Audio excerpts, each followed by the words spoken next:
You don't want to get matched up with a Nana. I know it's such a basic pick, but if I see a Nana right in front of me in the mid lane, I get so angry because the little stun that she has with her. Oh my goodness, I forgot what it's called. It's like her little bunny will stun you.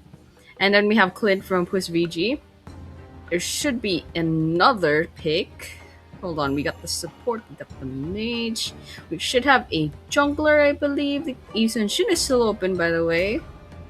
But anything goes. Anything goes for Death fans. Alright, we got the Eason Shin after all.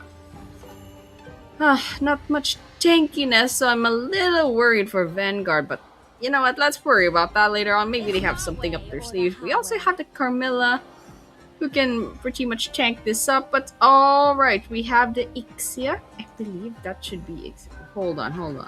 I need to brush up. Let me just... After my wrong call with Brody, I have to check. Like, I have to double check. Okay, that's Ixia. So...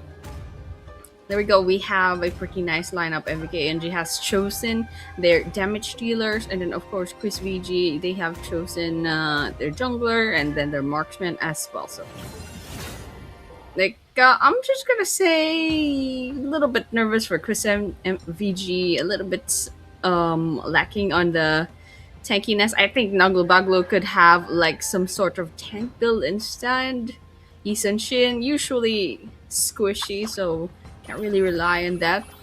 MVK, NG, we already have Atlas, so it's fine. Fredrin could be a tanky sort of unit also, and Patika as well. Could be basically, yeah. I think, yeah. I think I'm pretty I'm pretty confident with mostly. I think MVK and GM. I'm a little bit confident for them because VG, like squishy. You're gonna hope that maybe they'll end the game as soon as possible. But all right, we got an early rotation. We got Isaac Foster and Broken basically strutting all the way to the gold lane. But I'm sure Unti already gave away information that the enemy is missing. So that next wave of minions are gonna be coming about. There's nothing to be had after that rotation. And we can see up top of the gold lane, Clint and Ixie are just minding their own business. Okay, they're just poking. Just poking. Everyone's like just being calm. Got a few boots already. Got half a minute left to go before the next turtle comes right up. And I'm not too worried right now. There's no invades happening. Then again, it's still the first leg of the grand final, so we're not too worried about that yet. We'll just go ahead and fix up that mid lane. Couple of seconds before that turtle. Isan-Shin's already positioned in, but Atlas, and then we got Unti nearby. I think they're gonna be backing away just in time. Sora already positioned, cutting the lane, just helping this out just a little bit. Okay, we got the pokes here and there in the mid lane, but that turtle, definitely a lot of map control coming in from VG off the bat. But you can see MVK and Gio, they're trying to maybe contest this. Metzazula's getting picked up. Oh my goodness, there's the wall trying to that thing in, and there we have it. There's our first blood. It's Isaac Foster and the Broken Tandem getting our first 2 eliminations, but we're gonna have a support sacrifice, unfortunately. But it's all good. A 2-for-1 trade, of course, it's still a win, and Deathfant also has that turtle in. So this first 3 minutes, it's Quiz VG win. Half a minute left to go before the next turtle will be spawning. And Isaac Foster, you probably shouldn't stay there, but that's okay. Broken's nearby. You can go ahead and save yourself. Expended the flash, however. There we go. Let's just clean up the lanes real quick. Faker's nearby. You can steal that lettuce. Okay. And of course, our gold laners are pretty much just minding their own business. Good communication, however. Very good communication from coming in from Quiz VG. They knew that there was like some sort of funny business happening, potential gank to Omega, and Omega was warned beforehand. And you can see Quiz VG basically they already have backup coming in. If ever MVK NG tries anything funny, at least there's already 4 stacked on the top lane. But they're neglecting bottom lane just a little bit. But let's go ahead and see what the tower looks like. Aladdin is dangerously low on health. Aladdin look walking towards the right. I think the guy is like lacking. That should not have happened. Atlas follows up and Faker's almost done. Deathfat had to disengage because that tower damage was hurting quite a bit. We got the rest of VG chasing towards the inner turret, so they're gonna be backing away. At least to put a lot of pressure on MVK NG. Now we just have to clear the lane really, really quickly. We got half a minute left to go before the next turtle. And MVK NG, they're fresh out of the fountain. And you can expect that Faker probably has no buffs yet, so it's gonna be hard to contest this. Nonetheless, Paquito is waiting there, however. Akagami is waiting, lurking, and that turtle is here for the taking. Betadulal will be starting off with the rotations, and everyone else is falling in line. You can see Push VG drawing away that turtle from them, but oh my goodness, it's gonna be a mess. It's gonna be an attempted contest on that turtle. That turtle's resetting, but on the other hand, Push VG will be starting off with Metazula, might be going down. Alright, we got some set coming in.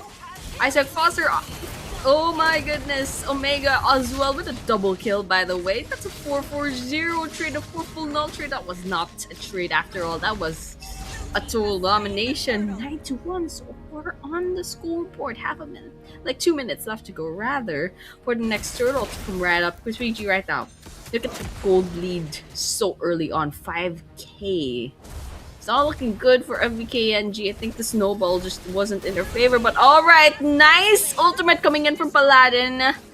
Deleted Isaac Foster from the map. That was crazy.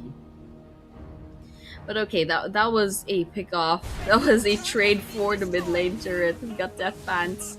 Managed to take the tower at the bottom lane as well. But up top, you can see something funny might be happening on the red buff of MVKNG. With the stack of 3 people. I don't know what they're planning. They're losing time trying to get some ambush in, but okay, there might be a 4 versus 3, but there's Isaac Foster right behind them. It's just a poke. Let's take a look at what the red buff looks like right now, because there's a lot of things happening, but now Nagalbaklu will be the first to go down. Got the chase. Omega a bit low on health, but Faker I think is about to go, and the Deathfat nice chase towards Paladin. Faker will be following right up. It's a 2-4-0 trade.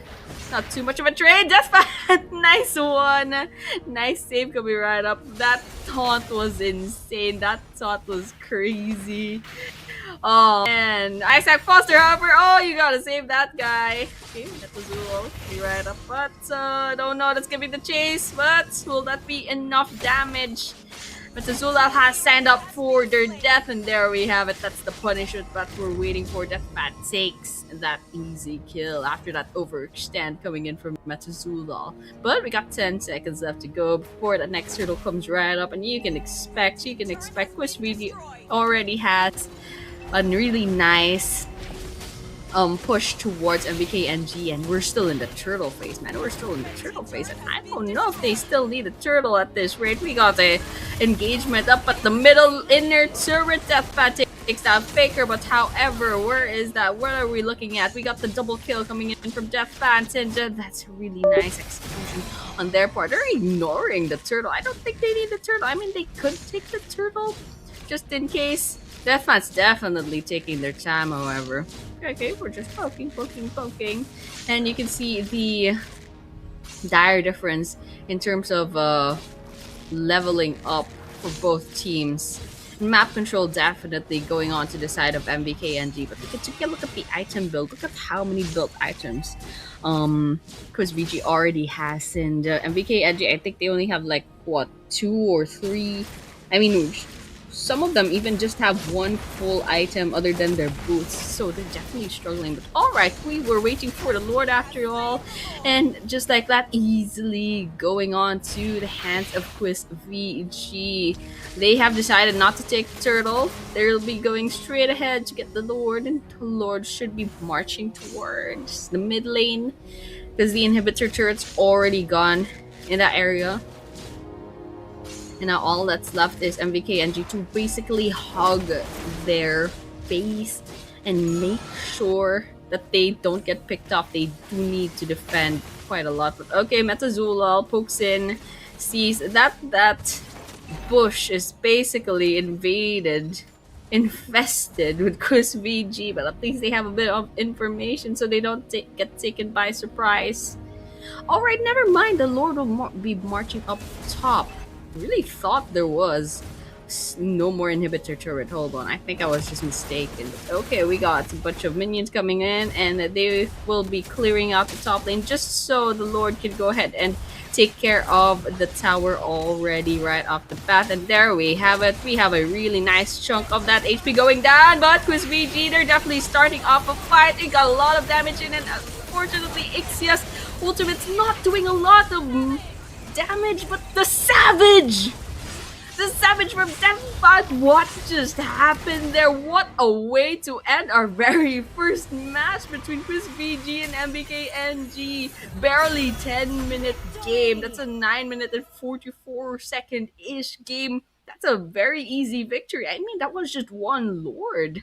That's absolutely crazy. But okay, we could have a D post game later on, but I mean, that was so shocking. Death fans savage towards the end. It was so hard to watch seeing MVKNG barely putting any putting any damage up against Chris VG. It's just the snowball that went into their favor, and Chris VG was riding that avalanche. It's just absolutely insane. Sorry, I moved my laptop. But yeah, it was just so exciting to watch, and I was actually genuinely really surprised to see that coming in. But yes, what a game, what a way to start our very first match. But of course, we should be seeing the post game later on, and then of course we should be moving on to our next match after that, because from now on, BO3, we have 1 point going in to Quiz Vanguard. So they're good to go. They just have to win one more game,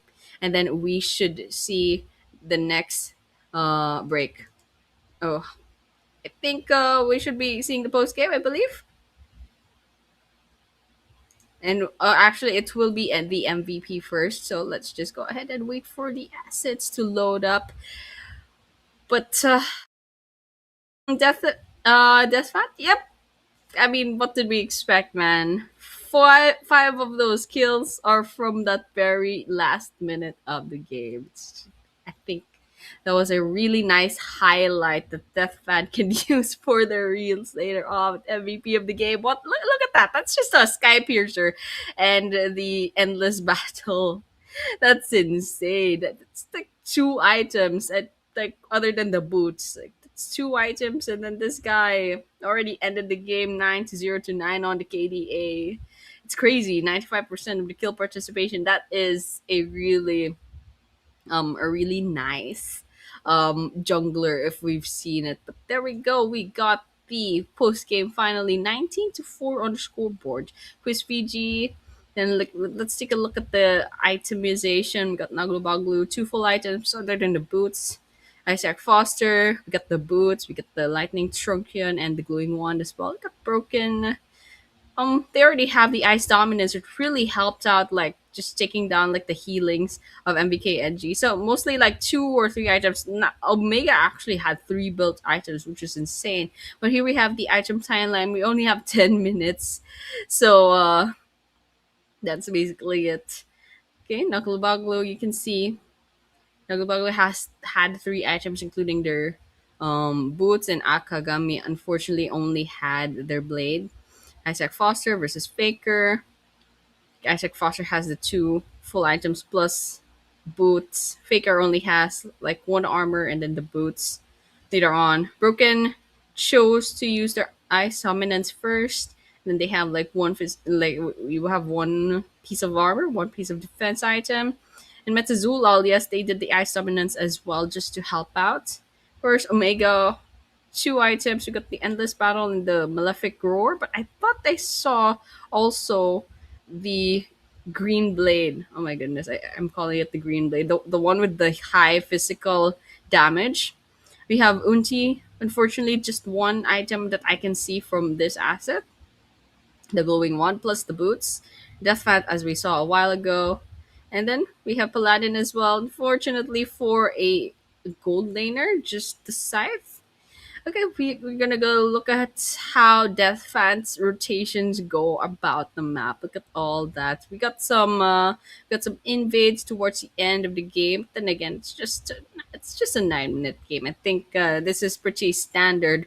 But there we go, ladies and gentlemen. That was our very first match. That was between MBKNG and Quiz VG. And we're going straight to the next game. Of course, this is already the match point for Quiz VG. And we are on fire. We are absolutely on fire. So, Quiz VG, they had a pretty squishy lineup, but they executed it well. So, we're not too worried about that. But we are going to have our drafting phase real quick. So, let's go ahead and expect perhaps we'll see some bans, some respect bans from the previous match. So, maybe the Ascension ban, Time to drop the beat of the Vixana maybe, or yeah, anything goes. Definitely anything goes. We can have like a lot of ideas as to which bans we're gonna see. Okay, we got the Troy ban first and foremost. With VG following up with the Zushin. We should be seeing something else. Respect ban, Isunshin. Come on. You don't want to make Death Fan too comfortable. Okay, we got the Sujin taken right off the bat.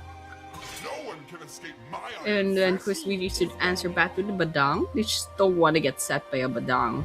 It's just not a good thing to see. It's okay, one last ban for both teams. Anything goes, really. Anything goes with the bans. There are a lot of really good heroes, but the bans should be tailored against your opponent. I mean, we already saw Quiz VG. They've been streamed quite a lot, so we can pretty much study what their usual picks are gonna be. So we should tailor it to that. But okay, we got the Hanabi ban from MBKNG. Let's see Quiz VG answering that with the Guinevere. Definitely don't want to get caught up by that Guinevere's ultimate. It's just way too much CC. But okay, we're gonna be starting off with the Vixana. It's gonna go to the hands of MBKNG this time around. Unchi will be taking the Vixana instead of the Nana. And Quiz VG's Naglu Baglu will take the Sora for themselves, just like in the previous game. We got another pick for Quiz VG. So maybe hold off the Omega and Death Bat picks first, just so it doesn't get countered. But okay, never mind. We got Isaac Foster taking up that Aurora first. So really nice CC going about. And then let's see how MBKNG will answer to that. They could take the Atlas still. It's still open. Or they can try something else. They could try a sport instead. Come on. Let's go ahead and think. Let's think. Okay, we got the Phobias. Akagami for the XP lane. I'm gonna expect maybe Metazula will be next. Alright, I think that's Marcel. That's Marcel, right? It's a new hero. Alright, we saw Marcel getting banned yesterday a bit, just a little bit. So I'm gonna expect a lot from Marcel. This guy is a fresh hero in the MLBB scene, so very promoted. So you can expect that their stats are pretty high up already. They have like a little bit of a power creep sort of buff from our developers. But okay, we got Quiz VG. Let's see what their next pick is gonna be. I think Broken will be the next pick because Death Fat and Omega, they definitely don't want to get we definitely don't want to get picked off, I mean countered so early on. So yes, Broken will take the Carmilla once again. Now we are going back to the Benny phase. We still need gold laners for both sides, and we also need what I believe should be the junglers as well. Yes, I'm just confirming through like the player names, but yes, there will be a need for the junglers. We get Despant and Faker both here, and Paladin and Omega are also here. First ban, Ixia. Yeah, Ixia would have been like hitting really quite hard actually later on. So we have also the Amon ban. I believe that's Amon, unless my eyes are deceiving me once again. Of course, VG should be answering back. Any potential bans, anything goes. Anything because VG wants to avoid. Or maybe some respect bans. I mean, the Ixia was a respect ban. Alright, we're gonna have the Harley ban. And then now, MBKNG. Come on, Easton still open, dude. And Chris VG has first pick. You know what? I think they'll give away Easton. I don't know. MBKNG. Come on. They have the Clint ban instead. Alright. Alright. So Chris VG, maybe he'll take the Easton, or maybe they'll surprise us. Who knows? So it's either Omega or Death Pant who will take that first pick for Quiz VG. Experience the euphony of suffering. Okay, we got the Granger. All right. Okay, we got Granger. Interesting. That's interesting. All right, let's go ahead and get the Fanny. Let's go. Okay. Let's see if the Fanny could get executed well in this game. And okay, the Irithel is fine, but the Fanny. Okay, the Quiz VG could like you know that just even in like grant games, the easiest way to counter a Fanny is take their buffs. So Quiz VG will probably invade quite a bit. But okay, the Frenchman going into Death Fats.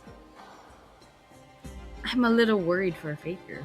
I'm actually pretty worried, but let's see if Faker could like pull this off. As long as they get the at least the blue buff, but it would help to get the red buff as well all the time. And MBK Edgy has to protect Fanny at all times. Chris VG, if they want to counter this Fanny, they have to basically just keep on invading their buffs, making sure that this guy has no buff.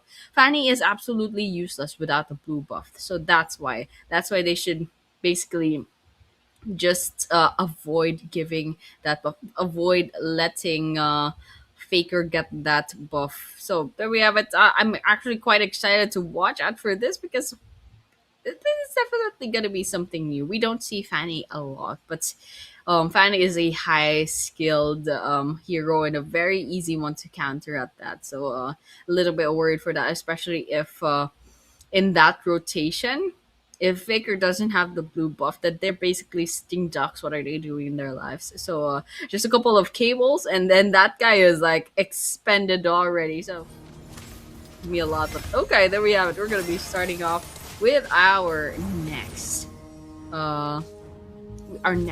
That's gonna be MVKNG versus Quiz VG, and it's already match point for Quiz VG. So there we have it. Everyone's just minding their own business right off the bat. We're already starting off. We got a minute left to go before that next turtle. Up top with the XP lane, at the gold lane, down at the bottom, and we'll just watch out. You know what?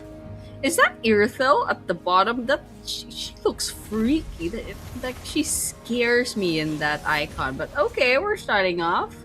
We're just we're just like poking up each other. No, seriously, the irritable icon on the minimap scares me.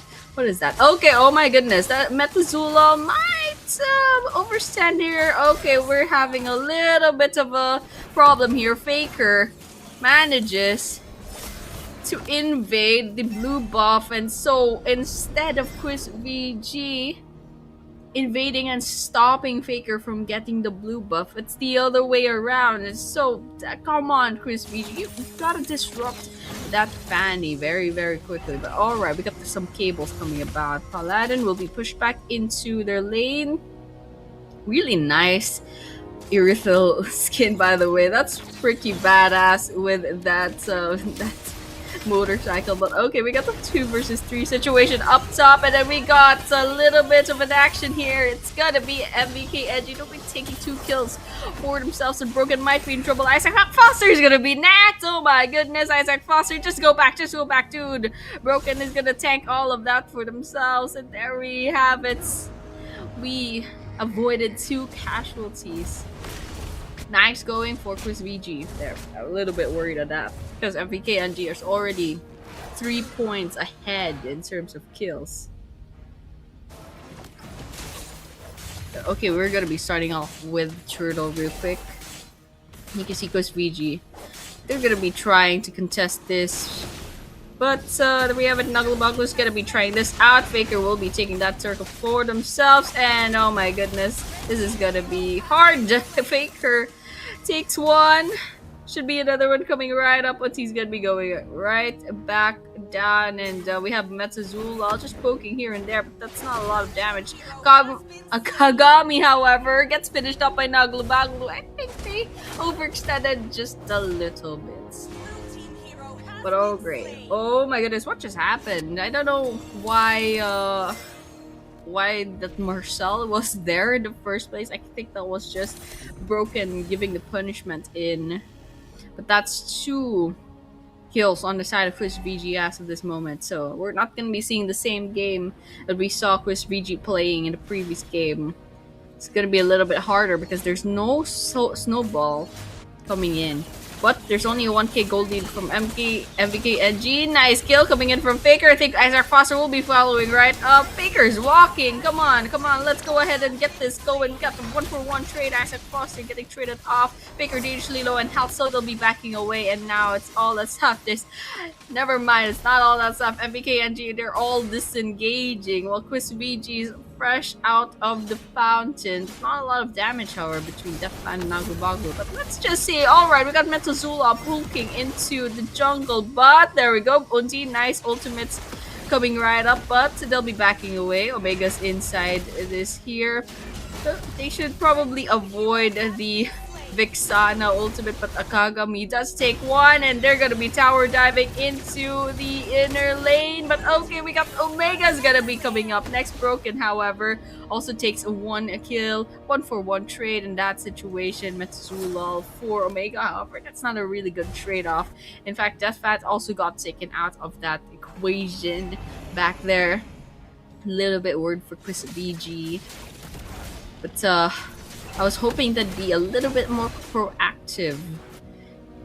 Really tried and tested the really tried and tested counter to Fanny's actually disrupting Fanny's farm, because that thing is useless. That unit is useless without a blue button. Okay, it's Akagami who'll be taking that next turtle. Okay, we got a poke here and there. I think Muggle will be first, but Deathfat is actually gonna be first. That's a 2 down on the side of Chris VG. 2 for nothing trade. That's not a trade after all, actually. It's just a 2 man down for Chris VG. You can see Faker at the bottom, and that's an assassination to Omega as well. Oh my goodness. Not looking good. Not looking good. Look at the gold lead. Steadily climbing already. Kagami takes 1 turret up top. Chris VG struggling to get their footing this game. Okay, Paladin's just minding their own business, taking this char for themselves. I think in the blue buff, let's look ahead and see what's happening over there. Okay, they're done. They're just poking. Deathfans might be struggling a bit with their jungle instead, but okay, Broken comes in. Folks, it's a Zulal. Just checking if they can make their entry. Akagami as well. Faker just clearing out the lanes just to get things going. Mid lane should be watched. Okay, the blue buff. We got some pokes here. Omega, however, not putting a lot of damage, however. Okay, we're going back to our lanes then. We got half a minute left to go before that next turtle. Someone took that task lost. It's probably gonna be Paladin. Could be someone else though. It could be Akagami also. But okay, we got the mid lane. Oh, we got some frozen ultimate from Aurora. But Faker's gonna be coming right in, guns blazing. But nice ultimate coming in from Vexan, and that just helps it out. But Omega, okay, we got the double kill. That's a nice start from Quiz VG, but they'll have to back away. Melgobaklu's low on health, and Paladin will be finishing that off, and Paladin might be next, but Isaac Foster took a lot of damage. Maker, nice job, but we already have the Winter Trunkian helping them out, and that's it. That was the immunity that really helped out Isaac Foster. Nice job. Alright. This is a great save, actually. They only lost Naglobaglu. Unfortunately, MBK NG, they're all still standing. We got the turtle, however. MBK NG has the turtle map control. They can go ahead and get that turtle for themselves. They're starting it off. MBK NG starting off with turtle, but Deathmatch nearby. Got Akagami and Metazulal distracting them. Although there's not a lot of damage, Akagami and Metazulal did their job. At least they denied that turtle. They denied that contest from Quiz VG. Now all three turtles went to MBK NG. Now this is the Lord era coming right up. This is the Lord portion of our map. We got 8 minutes into the game. No clear snowball that we're seeing. It could still be anyone's game judging from the gold. Okay, Faker's just jumping into the mid lane turret. If you have a Fanny like opponent, you should avoid the walls as much as possible. But okay, here we go. We got some pokes coming about in the mid lane. Kagami is just way too tanky for this. Metazula coming right in. Okay, we got some pokes here and there. Faker tries to come in, but the Aurora ultimate comes in, but it's not gonna be followed through. Faker stops in. We got the Vexana ultimate. Pokes, but still no one down until now. It's Naglobaglu who'll be the first to fall down. Omega follows up. That's a 2-for-0. 2-for-0 on that elimination, but Unsi will be taking that mid lane turret as well. Quiz VG slowly but surely losing map control in this situation. Oh my goodness, 14-7 on the scoreboard. There's a clear difference. MBK NG has the advantage as of this moment, and now Quiz VG is being forced back into their base. They have basically just the inner turrets, and that's probably like the extent of their map control. But okay, we got broken. Almost got picked off here. Faker overextending just a little bit. Let's see if they try to go in, and that is its full buff. But unfortunately, Kusvidi is not overextending. Nice job, nice risk assessment. Okay, they're fighting over the blue buff. Oh my goodness. Okay, we have a bunch of ultimates coming right in. There's a Frozen, the Aurora ultimate helping this out, but the follow through is just not enough. Paladin, however. Oh, that's 3 down. That's 3 down. That's 4 down. There's almost a wipeout. Hold on. They're cooking. I thought Quiz VG wasn't putting a lot of damage until like MVK NG couldn't move. They couldn't do anything. And Quiz VG bought so much time. That Aurora ult bought so much time. That's crazy. And now the Lord is easily Quiz VG's. I mean, what can Ulti do at this situation? That mage has expended all of their skills and they can't even contest this.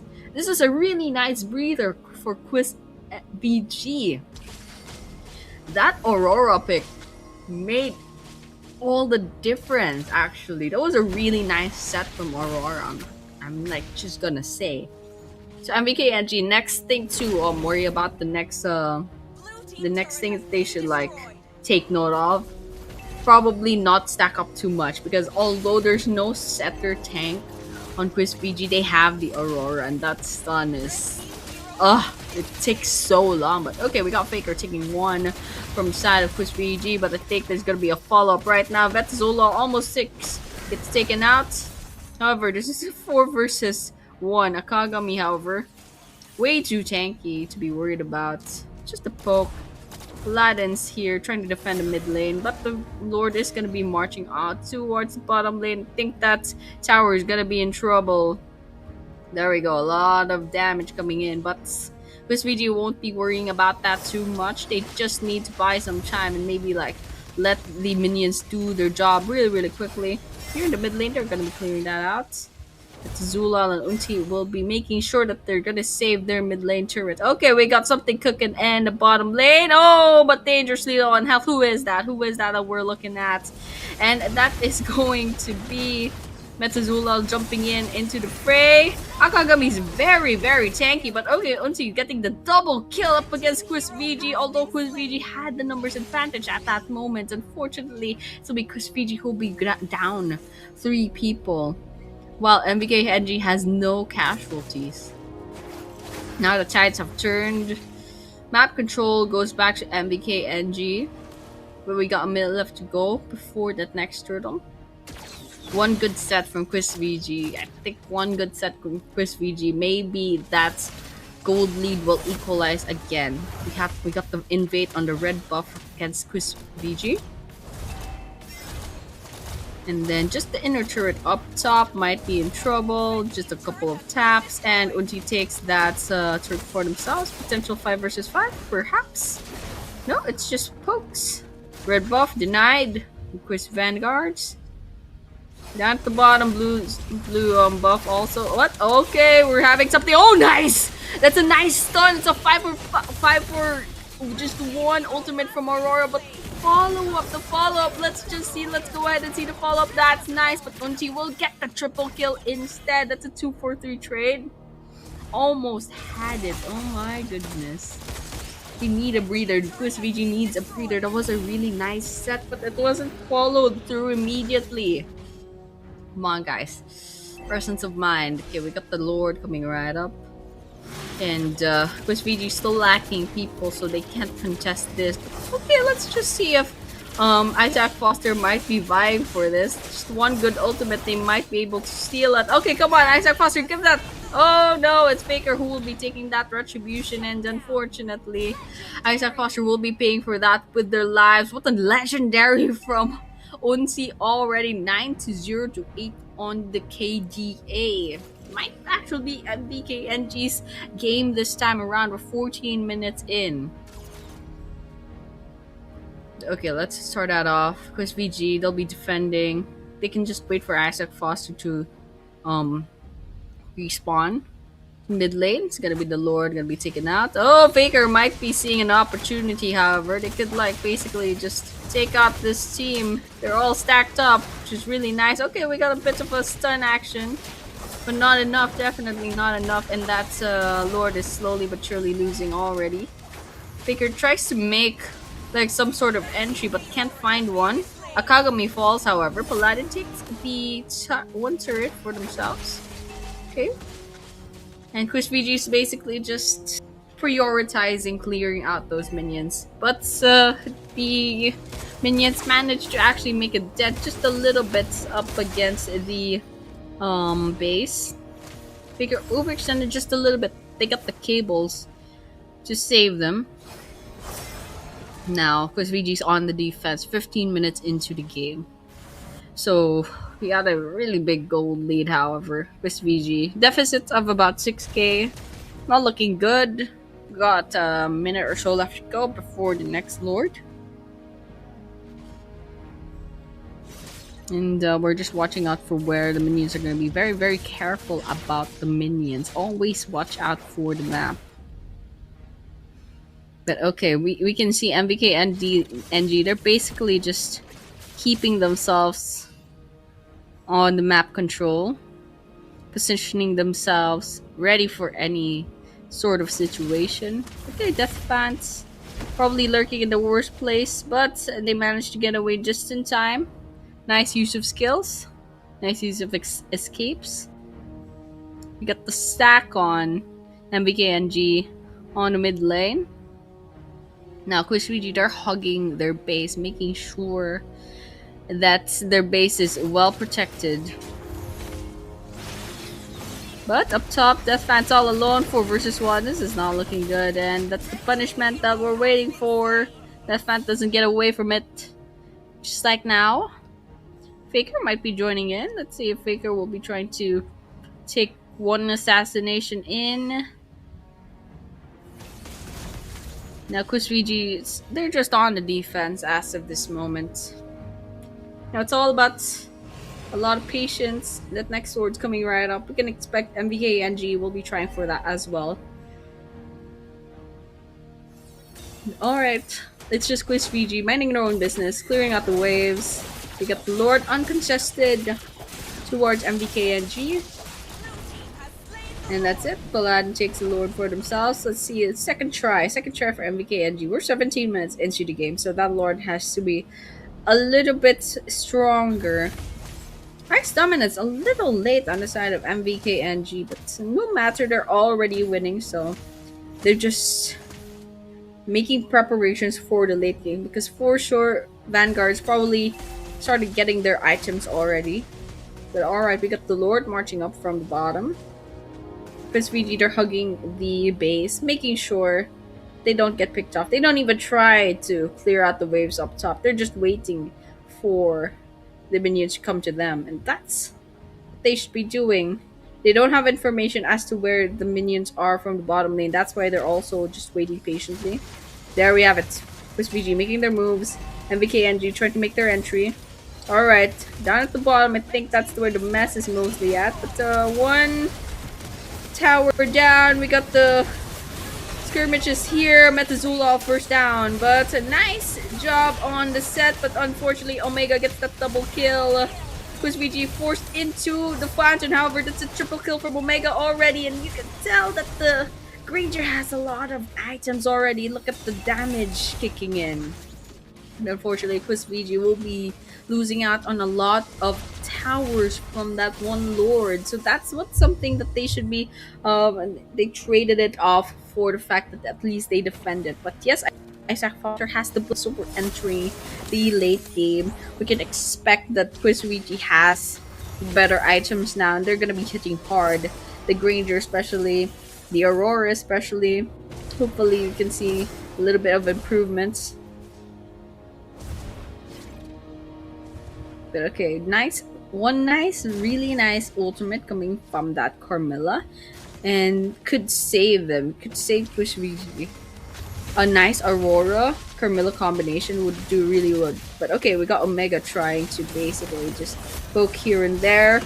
Frozen, but Paladin, yes, Broken gets taken out. Faker tries to get in. There's not enough walls. You can see Quizviji trying to get away from this situation. Bagel goes dangerously on no, and health is Metazula will be finishing the job.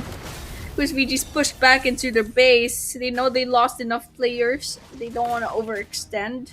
Half a minute left to go before the next Lord. And they need to clear out the minion waves. The bot lane, the mid lane, they need to worry about that. But Faker comes in and shuts down Omega. Oh my goodness, that's a lot of money. Oh my goodness. And that base is down, and MVKNG finishes the job. That's a 1-for-1 on this best of 3. Oh my goodness. That was not a sweep. Finally, we're not seeing a sweep this time around, and that is it. Nice job coming in from MVKNG, making this a 3-game for the best of 3. Oh my goodness. I think I really had. I was wrong about the Fanny. Fanny did well this time around, and they pulled through. And we have this on the post game. Okay, nice itemization coming in from MVKNG. I mean, it's 20 minutes into the game. You can expect even Quiz VG probably has items already. So everyone's at full build. No question at that. We got the MVP Unchi. He has no deaths. And this guy had a legendary already. It's a 9-0 to 11 on the KDA. A little, slightly bit better than what Death Fant did on the previous game. But yes, nice job coming in. Actually, they're not on full build. I don't know if they noticed or something, but yeah, they did sell one of their items, but nonetheless, it was a good amount of damage. And now the item timeline, you can see just how sparsely spread out the items are, especially on the side of on the side of the vanguards, because they're struggling just a bit in terms of itemization, in terms of the gold lead. So a little bit faster on the side of MVK and G. But of course, we learned some things. We've learned some things from previous games. I think for Faker, at least in the Philippine scene, if you want to counter a Fanny, it's like pretty well known that you have to basically annoy their buff and just take away just deny the buff from that Fanny, and the next time if there's another Fanny in the game, then they have to think about that. But this is Unti's heat map, just where they're going. So this is a typical mage rotation that we're seeing on the map. Wherever you're needed, you're in the mid lane, that's why you have access to wards top and the bottom lane easily. And that's it. Yes, that is the movement of a 9 to 0 to 11 hero. So that's it for our second match for this best of three. And we should be going on to our next game really, really soon. So let's just go ahead and wait for that drafting phase. So both teams could learn quite a lot from the previous two games. So basically, just ban Fanny, I guess. And on the other hand, also ban Yi Sun Shin, make things a little bit hard. And let's go ahead and go to that picking phase really, really quickly. So, MBK NG, I think they should be swapping places. I'm not quite sure. Okay, never mind. I think this is right. MBK NG on the left. Okay, there we go. Chris VG on the left, MBK NG on the right. 1-4-1 on this best of three. Whoever wins this decider game will be moving on to the next bracket. Yes, let us start off with a Titian ban on the side of VG. Okay, pretty understandable. That woman has quite the stun. That woman is stunning in more ways than one. That's what. MBKNG coming right up with the Joy ban as well. And then we should see a second ban from Chris Fiji. We got a half a minute left to go, but I don't think they'll be extending that much time.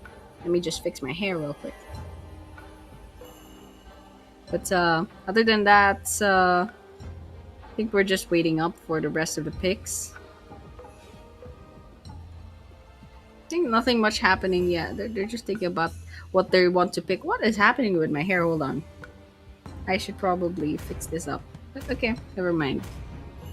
The clouds are ever shifting, but this heart remains And steadfast. yes, finally we'll be seeing our next ban. After I did a little bit of hairstyling. Okay, we got the Sora ban. Okay, Knucklebuggle will be a little bit they'll be out of their pick. But it's actually VG who will be banning that actually. And the next is gonna be the Sujin ban. 3, 2, 1. And then coming up next, yes, the Marcel. Very understandable. And then we should have our very last ban, which is a Lunox. Okay. Yeah. I mean, Lunox is a pretty annoying mage, but the why is the question. The why. Why is Lunox being banned? There's a lot of bans that could happen. We could have a Granger ban. We can have a Neon ban. We can have a Fanny ban. Why? Okay. Nonetheless, we have the Kami finally getting that Zushin in. And then Unsi will be taking that Vixana, that showstopper Vixana from the previous match for themselves. And I think that's Freya. Let me just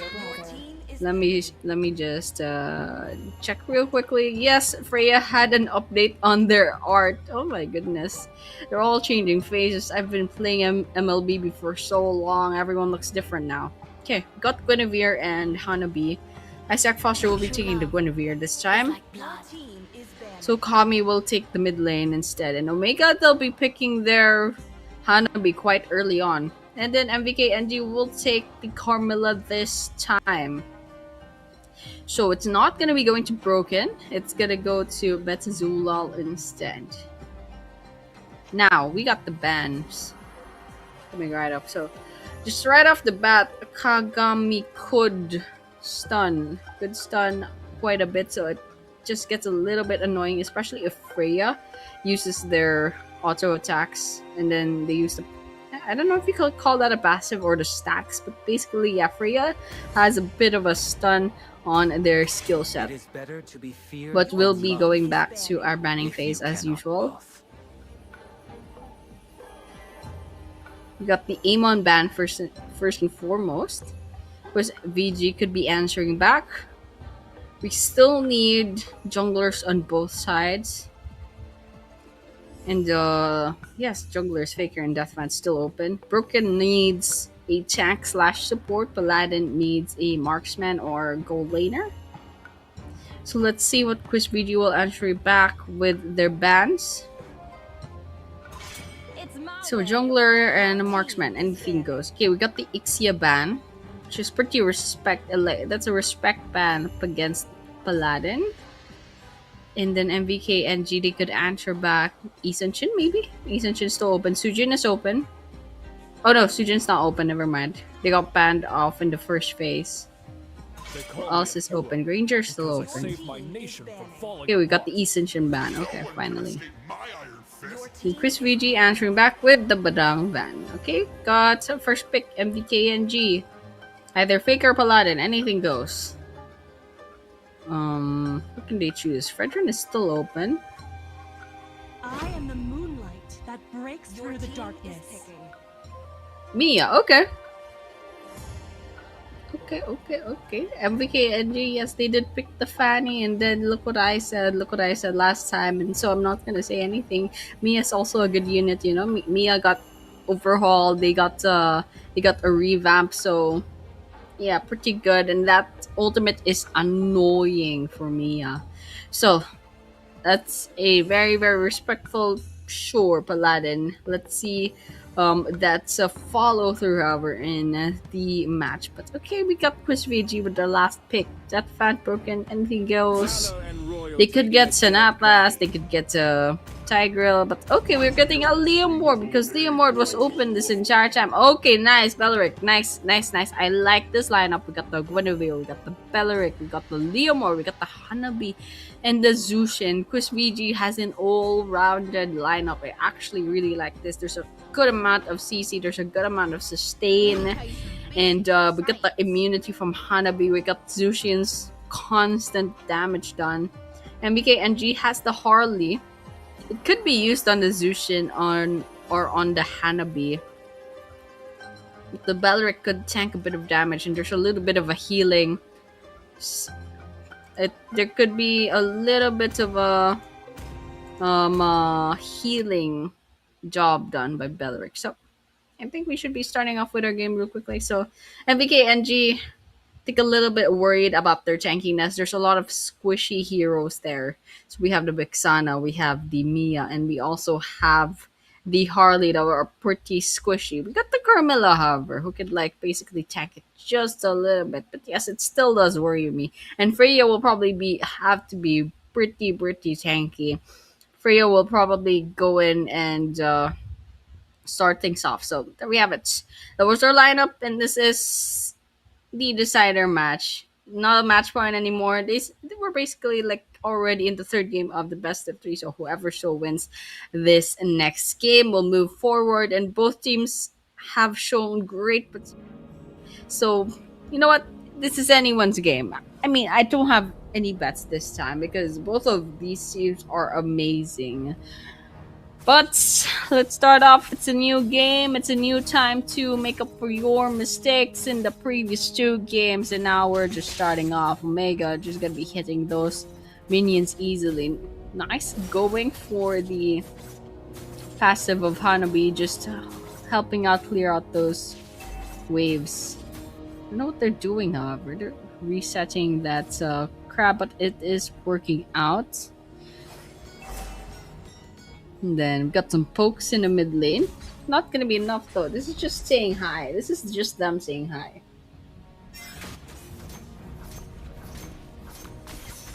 But coming along on the jungle side. Folks, oh my goodness, Faker and Zula, hold on, but Kami comes in, however, with lots of damage. Let's see if Faker will survive that. Not a lot of damage just yet from the lantern. But MVK NG definitely, they took a bit of heat back there, and that damage just said, you know, they can't sustain that for too long, especially since numbers advantage went to Vanguard that time. Definitely weren't expecting that. But okay, wait, up top, what's happening here? Why is Faker going there with a, I think they were trying to dive in and make sure that they at least disrupt Omega, but as we said, actually, the team actually relies a lot on the jungler for the early game situation. But okay, we got a bit of 4 versus 1 here with Akagami, and it took so long that MVKNG actually got here for like a backup. That was really interesting. Akagami has some really nice sustain coming in from that Freya. It's gonna be a turtle dance from now on. This could be a 4 versus 4. Faker still at the blue buff. And Deathpant's already here. Coming in. Oh, nice ultimate coming in from that Guinevere. And Unti's gonna be going down first. Broken will be taking that kill. Metazula following right up. And now that's a 2 down on the side of MVKNG. Now it's just gonna be the uncontested turtle of Quiz VG on this moment forward. So slight advantage to Quiz VG. Akagami goes down on another part of the map, and that's actually just the bottom lane, just the corner while we're watching turtle happening. We've got 2 minutes left to go before the next turtle. And up top, Mia might be taking a bit of damage back there, but just pokes between gold laners. Not that serious. Alright, nice. Metazula gets taken in, but it's not going to be followed through, however. Zushin should probably get some items going in. I think there was an assassination Faker and Omega back there that we've seen. Okay, let's take a look at the item build. Already Mia has the Corrosion Scythe. Nice start. And Hanabi actually also has a Corrosion Scythe. You can probably expect... Oh my goodness, what just happened? We got a 4 versus 1. Faker got revenged. That was a revenge kill against Faker. Already we have the immunity, the freeze on the side of Quiz VG for their, I presume, probably their mage. Probably Kami. I don't know. Maybe it's a little bit early for that, but okay. We got the 4 versus 1 gank up top. Baladin's in trouble, and Deathmat will be taking that kill for themselves. Unfortunately, Mia just had nowhere to go. They'll be getting those gold plates. They'll be getting that damage in. Okay, got Carmilla trying to jump in, however. I'm not sure if this is a good idea. Look at that. Carmilla's taking a lot of damage. Unti hits them with their ultimate. It's a hit and run, actually. Unti doesn't even follow it up after that. Nice energy. Nice snowball coming in. Isaac Foster gets that solo kill on Faker. Nice job on the ultimate on that Guinevere. Just disrupting the farm of Faker. This is the energy that I was hoping to see with the Fanny in the previous game. I don't know where it went, but okay. Okay, we got some Leomord action coming in, and Daphne takes Metazula. Paladin coming right up. Oh, that's a double kill on Omega. Okay, Akagami might be next, but Akagami's just way too chanky. Faker is just right there. They have the assassination going about, and Omega unfortunately got the countdown coming in. That's just that's just Harley doing their job. Okay, we got the next turtle. Leomord's already in place. Faker, however, might be lurking. You should probably help Leomord. Come on, dudes. You should probably help Deathpants. And Deathpants all alone. That turtle can be easily contested. But this time around, get the blue buff first. Harley's not making any moves yet. They're just lurking. MVKNG, however, might be getting the map control over the turtle if ever they want it. Okay, we got the ultimate of Death Fan coming in. Let's come in. That's a 4 versus 1. And the ultimate of the Vexana plus the ultimate of the Harley. Death Fan could not stand a chance against so much damage coming in. Oh my goodness. The turtle's still up. For almost 8 minutes in the game. That turtle's gonna go down if they don't try to get it. So I think best thing to do is maybe just wait out for that Lord instead. The red buff is up for the taking, or is Harley for that, and the turtle's still up. I think because it does have the map control this time around. Deathmat's already here. I'll be getting this in the bag. And it looks like MVK and G are actually not that interested in the turtle after all. Got a 2 minutes before the next Lord, the first Lord, in fact. Map control still at Quiz VG. They just need to clear out the bottom lane. Free push the minions over there, but they're not following through after that. Okay, we got the 4 versus 1. The ultimate coming in from the Harley, but Isaac Foster could probably not get away in time. Akagami giving the chase, but Deathman's just right behind them. There's this gonna be the save. I think the save is gonna be coming right up, but unfortunately Isaac Foster, even with the ultimate, couldn't quite save them. Alright, we got the Leomore 2 versus 1. Hold on, he's cooking, hold on, Faker, come on, we need to finish the job. Deathman, but they couldn't follow through with a free Akagami is just way too tanky for this. Okay, we can just go ahead and clear out the lane. But the Zulal, Unsi, they're just checking in. Unfortunately, they couldn't save that tower. 4-man push. Top. We can just clear out the mid lane. Broken Death Fans are just poking here. Alright, we got the ultimate coming in. Metazulal. Took a bit of damage, but that Carmilla is already so tanky. Okay, Faker should probably worry about this. They expended their skills. Not sure if they have the ultimate, because they would have used it on Deathfat already. But there we go. Harley walks in into Broken's taunt. And okay, we got some more. We got the 4 versus 4 up top. I think, meanwhile, Isaac Foster is cleaning the lanes. That's pretty much what an XP laner should be doing. While the rest of it, we're just clearing out the lanes. Death Fans, keeping their eyes peeled. They got the mid lane turret in. Clear out the top. Now, lots of pressure coming in from MVK and G. 8 minutes into the game already. The map control very, very much on Quiz VG's favor. The Lord has already spawned. Okay, we got the potential team fight up in the middle lane, and I think we have our first casualty. It's gonna be Metazula, and Akagami might be coming up next. 2 tanks down. Let's see if they'll see a third. We got the Leomore, the ultimate coming in. That's a double, that's a triple! Paladin's still there, and Deathpat is stuck. Okay, we still got the skill to dash into the walls, dash into the snow. It's not Christmas yet. I don't know why I said that, but okay. We got the inner turrets at the bottom lane. I think that's gonna go down. Oh, we got the mid lane almost as well, but we got the pushback from the minions, saving that tower from too much damage. Chris VG has decided to get the Lord for themselves. MVKNG just going in defense. Delphan takes the Lord uncontested. And I think Broken's just guarding the blue buff. Actually, they'll take the blue buff for themselves. And MVKNG, they're slowly getting a little bit of map control again. Map control back again. And now the Lord is marching towards the bottom. That's Fat's just making sure that the way is going to be clear. Taking care of the minions. The 4-man stack, however, for Quiz VG up top. Just distracting them. I think they can go ahead and get this top lane turret, but they ran out of minions. Lord coming right at the bottom. I think they can try for the mid lane this time. Top lane. Okay, no more minions. Can get that tower in. NG's not jumping in. Get some skills coming about, but down bottom, Metazula might be taking a bit of damage. Trying for the Lord. Metazula gonna be first to fall. Mega gonna be taking that kill for themselves. Deathman following it right up, but look at the MVK MG getting forced back into their fountain, and they're not even caring about the base too much. They want those kills, but just another easy snowball from Quiz Vanguard 10 minutes. So nice job, nice execution. So finally, Quiz VG has been learning their lesson.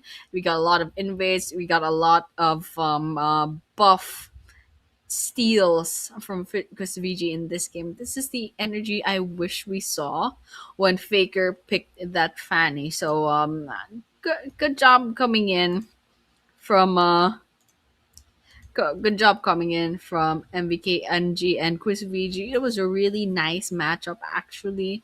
That second match going into MVK NG, really nice execution. Quiz VG, however, with their snowballs on the match number 1 and match number 3, did a really good job. But unfortunately, looking at the the gold lead rather, Quiz VG 10k 10 minutes, just a little bit worse.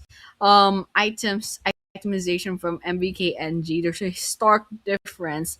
Most of Chris VG's items are already built, maybe like 4 or 5 are already built, and meanwhile the other side is a little bit in trouble in that aspect. But okay, we got broken as the MVP of the game.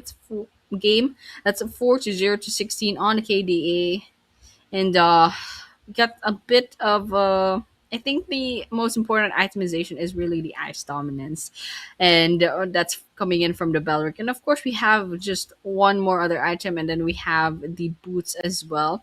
Really nice spell, however, with the vengeance. So I think it's called the vengeance. Basically, the ones where like if you take a lot of damage, you give that damage back. Forgot the real term for that. I just go at it with like the icon. But yeah, this is the item timeline, and we're only like 11 minutes in. I don't see a sky piercer, however. I don't see a sky piercer. We have like a bit of ice dominance and the glowing ones for both mages, and it really makes the difference. The ice wand for Kami as well, just to support their team. Okay, let's see what's our tank MVP. How does the rotation look like? Okay, pretty standard. Kind of looks like the mage's rotations actually, but a little bit more aggressive. Definitely, they'll be poking quite a lot. So you can see that Belric doesn't go to the jungle of their own side too much. This is the hallmark of like a really good tank. Nice presence towards the other part of the map, and so that would be it for our very first match, and that is going to be our roadmap.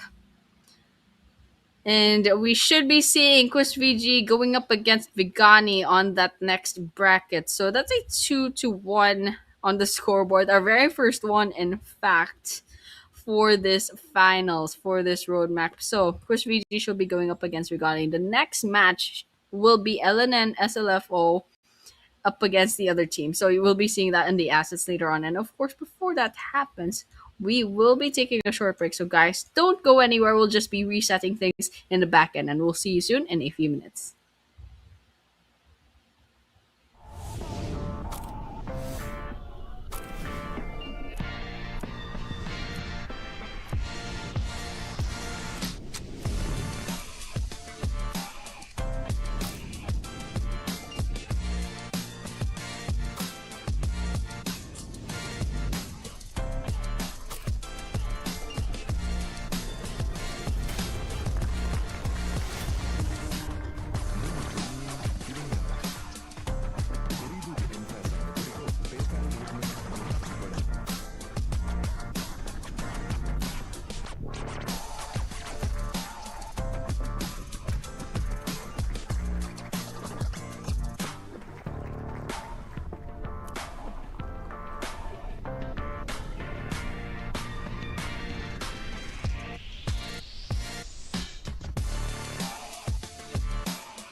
මුළි දුනියෙන් Dhivehi රාජ්‍ය උරීදුගේ එම්ෆෑසා මෙදුරිකෝ පේපෑල්ගේ හිතුමේ මිහාරු ලිබඩැන්නවන්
මුළි දුනියෙන් දිවෙහි රාජ්‍ය උරීදුගේ එම්ෆෑසා මෙදුරිකෝ පේපෑල්ගේ හිතුමේ මිහාරු ලිබඩැන්නවන්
මුළි දුනියෙන් දිවෙහි රාජ්‍ය උරීදුගේ එම්ෆෑසා මෙදුරිකෝ පේපෑල්ගේ හිතුමේ මිහාරු ලිබඩැන්නවන්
මුළි දුනියෙන් දිවෙහි රාජ්‍ය උරීදුගේ එම්ෆෑසා මෙදුරිකෝ පේපෑල්ගේ හිතුමේ මිහාරු ගුපඩැන්නවාන්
මුළි දුනියෙන් දිවෙහි රාජ්‍ය උරීදුගේ එම්ෆෑසා මෙදුරිකෝ පේපෑල්ගේ හිතුමේ මිහාරු ගුපඩැන්නවාන්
And we are back once again to our next leg of our MLBB Esports Contender Series Season 3, and we will be having our next match, which is going to be wait, let me just look at that. We will see LNSLFO, another branch of them, as well as Check to Kill going up against each other. It's still gonna be a best of 3, and this is going to be our second match for tonight. So once again, we're gonna have a really nice time, and this is still the Esports Contender Series under Ooredoo Nation, and I am still your caster, Annie. And we'll be here for quite a while. This is still day 2, up against maybe a couple more days left to go after.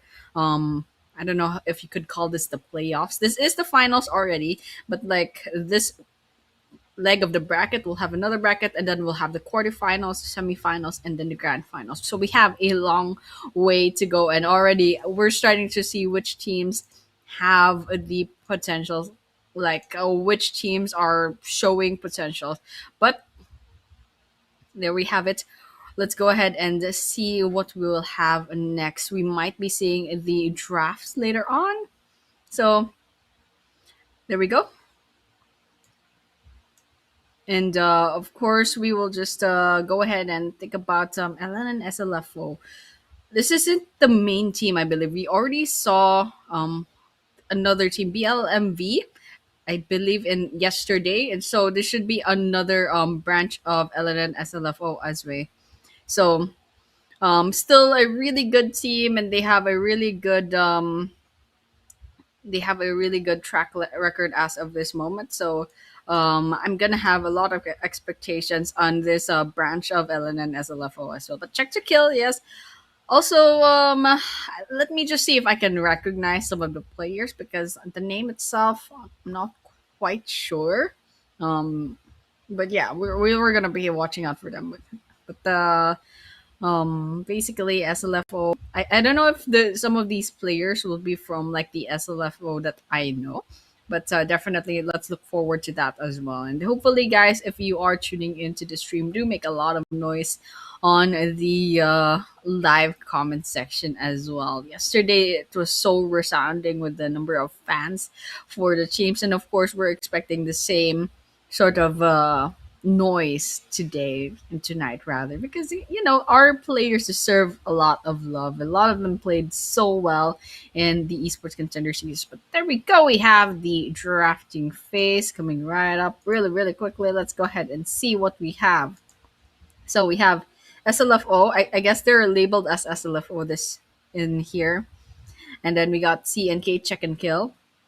Did I say check to kill? This is check and kill. I'm so sorry. But there we go. We're going to be starting off with the bands already. We can see the Atlas and the Diggy band, so minus the supports, and then Marcel to follow that up as well. And then we have the Leomord band, we got the Zushin band, we got the Guinevere band. So we saw those Zushin and Guinevere in action in the previous match. But yes, we got our very first pick. It's going to be on the side of Maxis.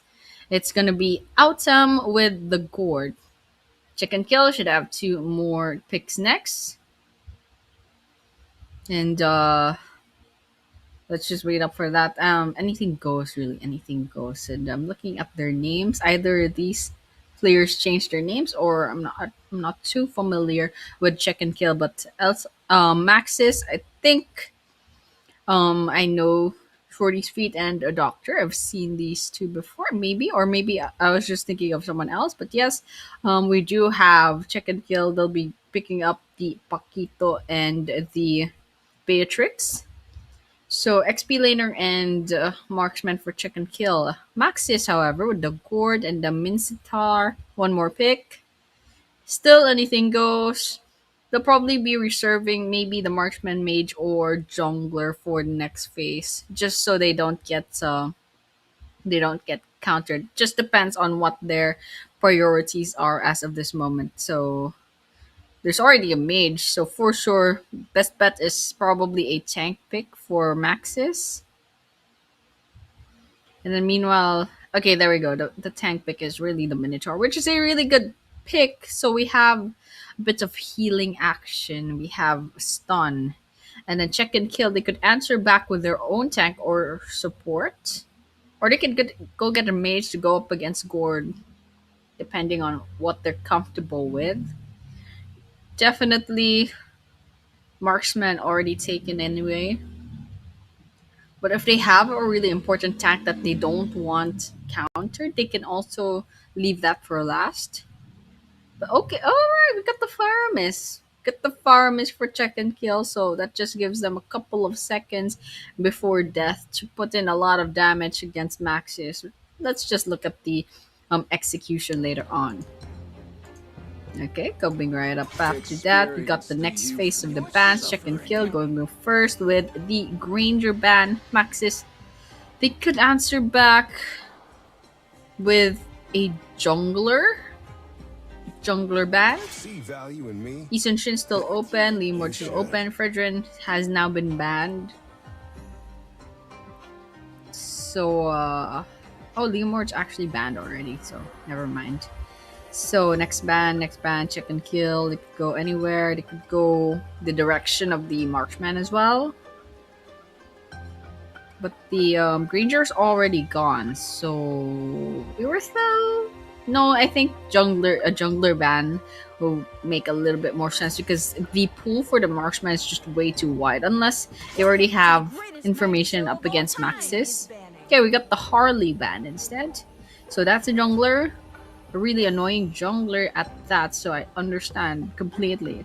If that Harley ultimate gets to you, you better hope you have like a immunity in hand. I think mostly that's for mages. They could freeze themselves, but on the other hand, a little bit harder on the side of marksmen to try to get immune from that. I think they can have an anti-burst for the Harley. But okay, we got Akai getting banned from the side of Maxis.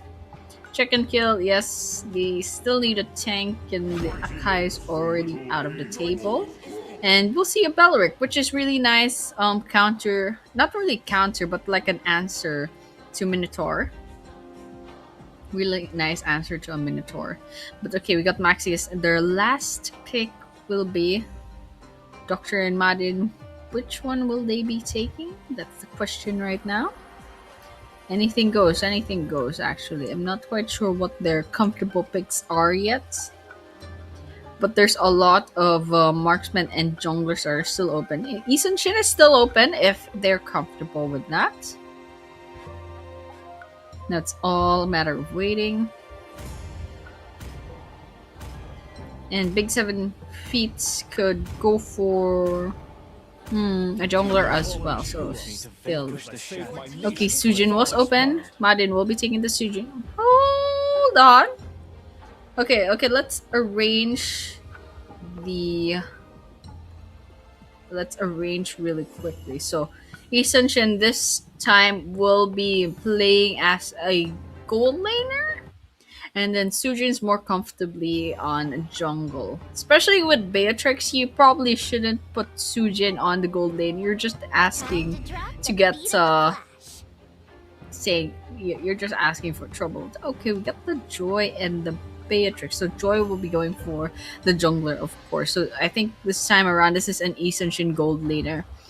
Hopefully, you don't put Sujin through that. That's just so hard going up against a Beatrix on the gold lane. You can barely farm that rate. So Sujin definitely jungler. I'm very confident. Ki Sujin will be moving to the gold lane. Then Sitar, XP, Gord of course in the mid lane, and then we got the Rome, which is the Minotaur, as well as Belric. Joy with the jungle, got the farmers mid lane, Beatrix gold, and of course Paquito with the XP lane. So well-rounded draft from both sides. So I like no surprises mostly, and it's pretty well-rounded. We got the tanks, and then we got the damage dealers both early game and late game. So I'm really excited for this. So yes, and there we have. We're just gonna have a little bit of a loading screen for the MLBB game. So, but there we have it. We are about to go to our very first. This Eleven SLFO Maxis versus Check and Kill. There we have it. Let's go ahead and get this thing going. Let's look at the emblems real quick.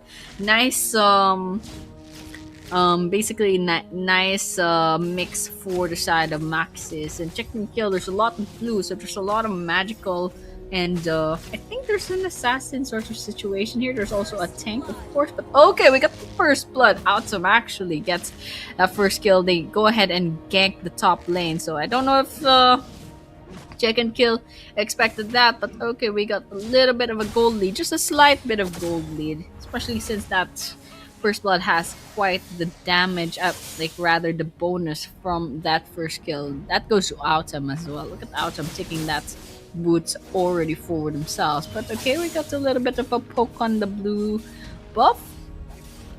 No outcome, however. Isenchin really going for that gold lane. We got farmers poking it in, forcing them back. They're just pokes, however, for sure. Okay. Mid lane, just pokes, and we're just taking a look at the mini map. I'm actually pretty confident with this lineup. It's well-rounded. There are no risks to take yet. So we got the investments on the gold lane. We got the pretty standard junglers, the XP laners. We're probably gonna be tanks later on. We got the pure tanks as well, Belric and the Minotaur. Slight healers as well. Got the turtle coming right up. And you can see check and kill. They're already starting to try to gank the top lane just to get a little bit of more of map control. But 4-4-4 stack up top. Eastern Shin is gonna come in as well just to help out. Beatrix following right up. We're seeing a turtle dance. However, Maxis will be starting this off. Dambi might be in trouble here. It's a bit of damage. Bomba clutch coming up right at the back, but the Madin's gonna take that turtle for themselves. I think that's gonna be one. That's gonna be a second casualty on check and kill. That's a double kill for Autumn already. Autumn's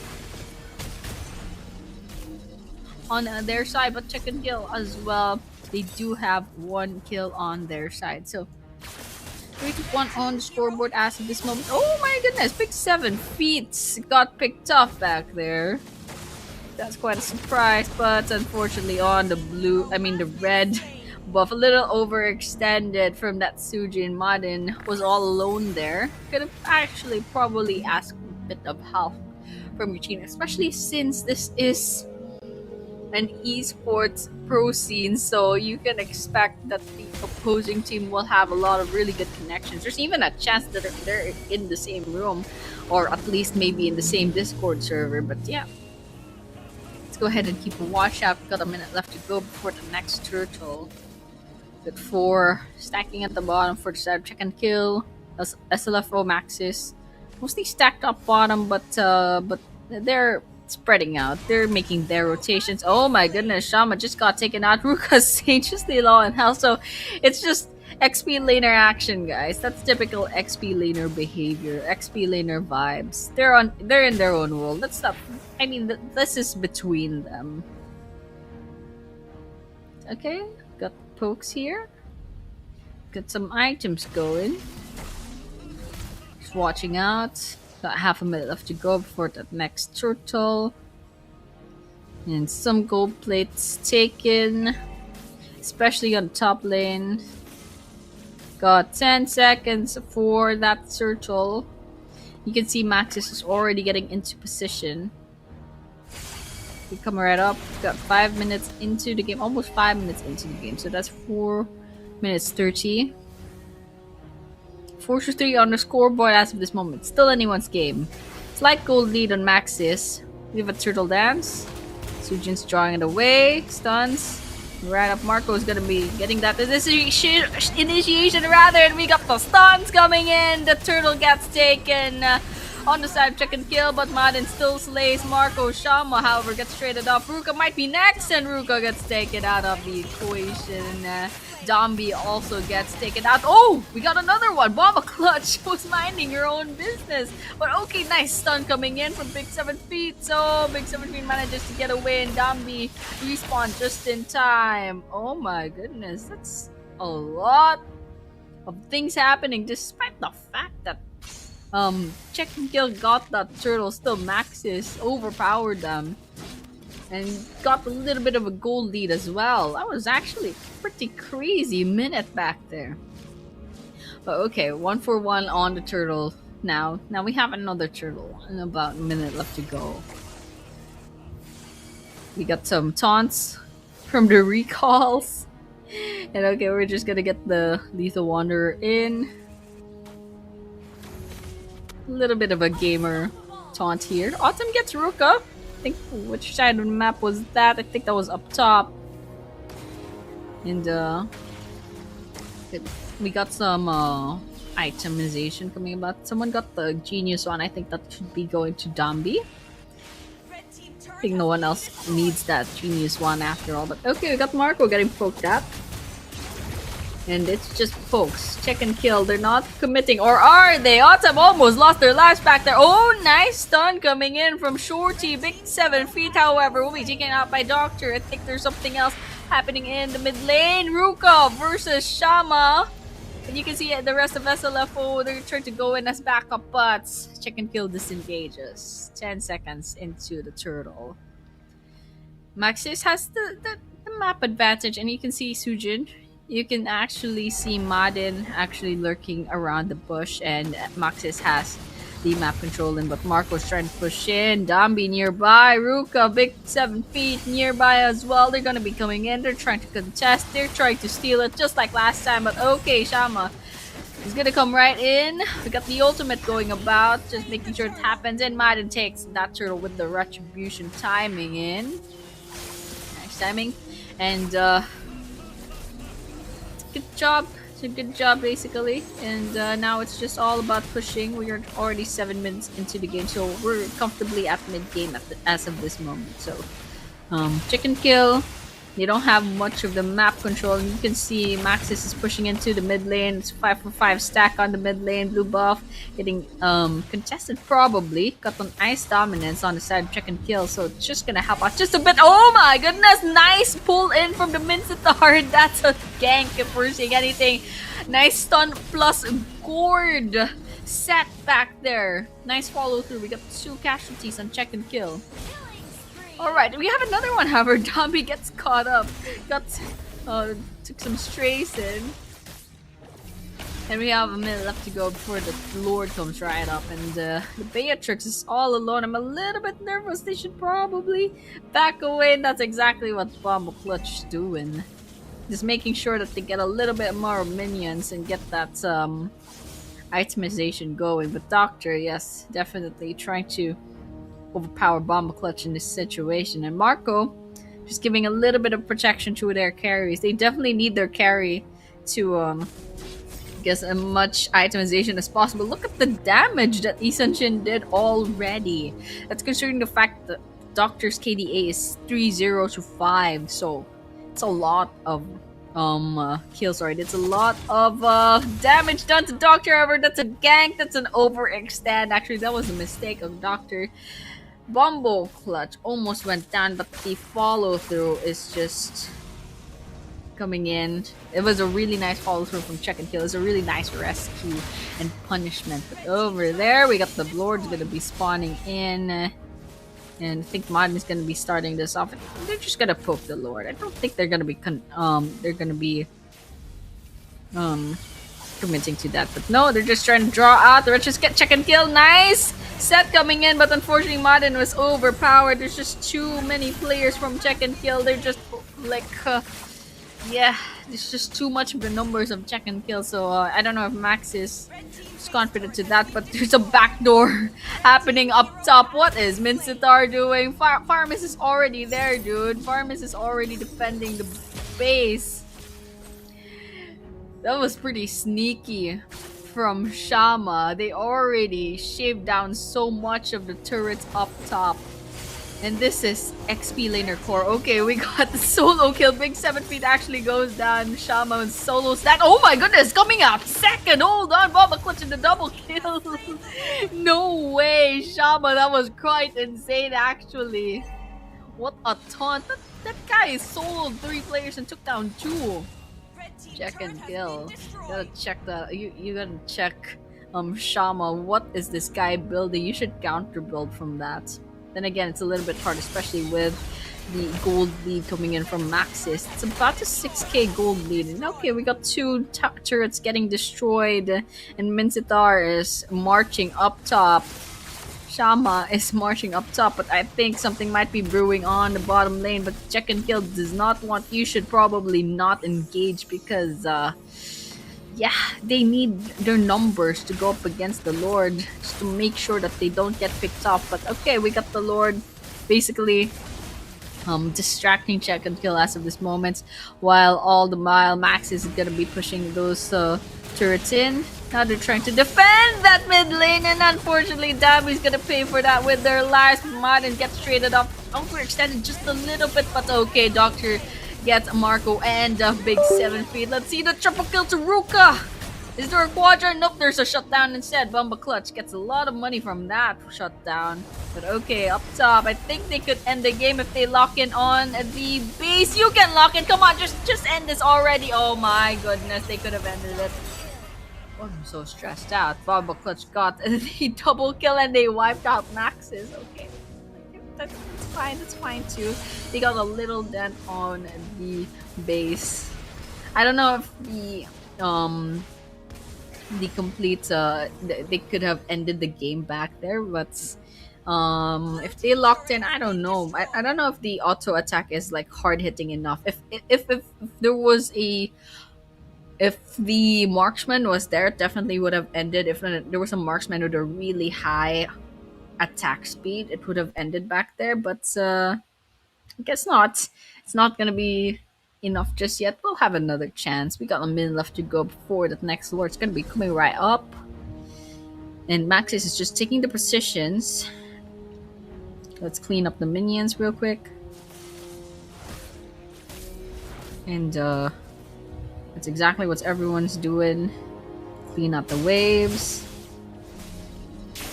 And check and kill. They're hugging the base once again, making sure that no surprises happen. Just like what Mincetar did at the top lane. Okay, we got some information in. Maxis does not care. Maxis still has the advantage of the map control. And now they're just positioning themselves for the Lord. Stacking on the mid lane. Got 5 seconds left to go for the next Lord. And the Mincetar minding their own business on the bottom lane. 5-2-1. It's okay if they expend Mincetar. They already have the Lord for themselves. Madden easily takes that. Shorty's feet. Holding off the minions. Up top. And Maxis is basically just keeping their advantage over the map. They're cleaning up the mid lane real quick. Check and kill. You see the minions. The Lord should be spawning in this wave. It's gonna be up top in the top lane. Check and kill still has a full squad, so they could still basically defend this in this situation. And Maxis is just looking for an entry. They're trying to shave down the players from check and kill. They're taunting them. That's inhibitor turret in the mid lane went down like butter through a hot knife. Okay, the Lord are marching up top. Minions slowly but surely going down on the side. Check and kill. Now they're prioritizing the bottom lane. Let's see if we can see another casualty. Big 7 feet first down. Lord will be next. Get the stun coming in. Marco low in health and Madden takes that kill. Zombie's gonna be going next. Farm his ultimate's definitely not helping up. And nice step from the Minotaur.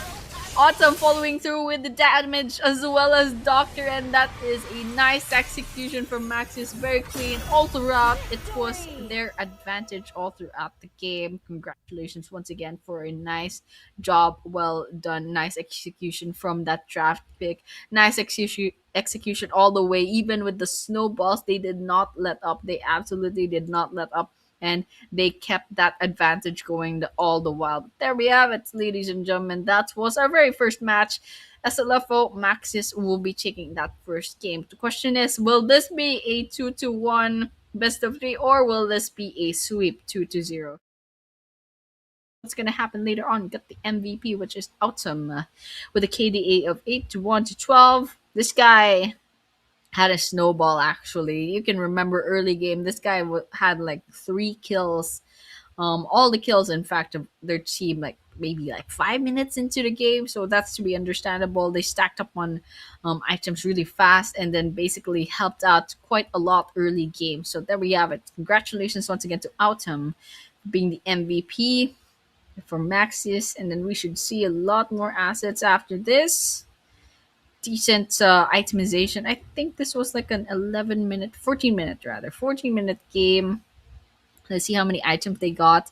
I can see Autumn has like at least 3 built items if I'm not mistaken. And Shama, of course, almost actually Shama has a full build. Hold on. Shama has a full build, and then Doctor has almost a full build. They have, I can see 4 items, and then Modern has the Sky Piercer as well, and basically a mix of a tank and attacker kind of situation here. But okay, we got CNK a little bit struggling on the itemization. I think they have like 2 or 3 built items for each player, but at least Bomba Clutch has a bit of items. I think, okay, let me just count out. They have the Blade of Despair. Finally, I remember the name. Blade of Despair. They got the Blade of Hephaestus and my goodness, I forgot their names. But basically, yes, the Sky Piercer also there. A little bit too late to the game, however. I think Bombo Clutch had a couple of kills already by the 12-minute mark, and unfortunately, the game ended at like 14 minutes. So they only got the Sky Piercer for like a minute or so. So there you have it. That's the item timeline. A little bit unfortunate on the timing, especially with the Sky Piercers.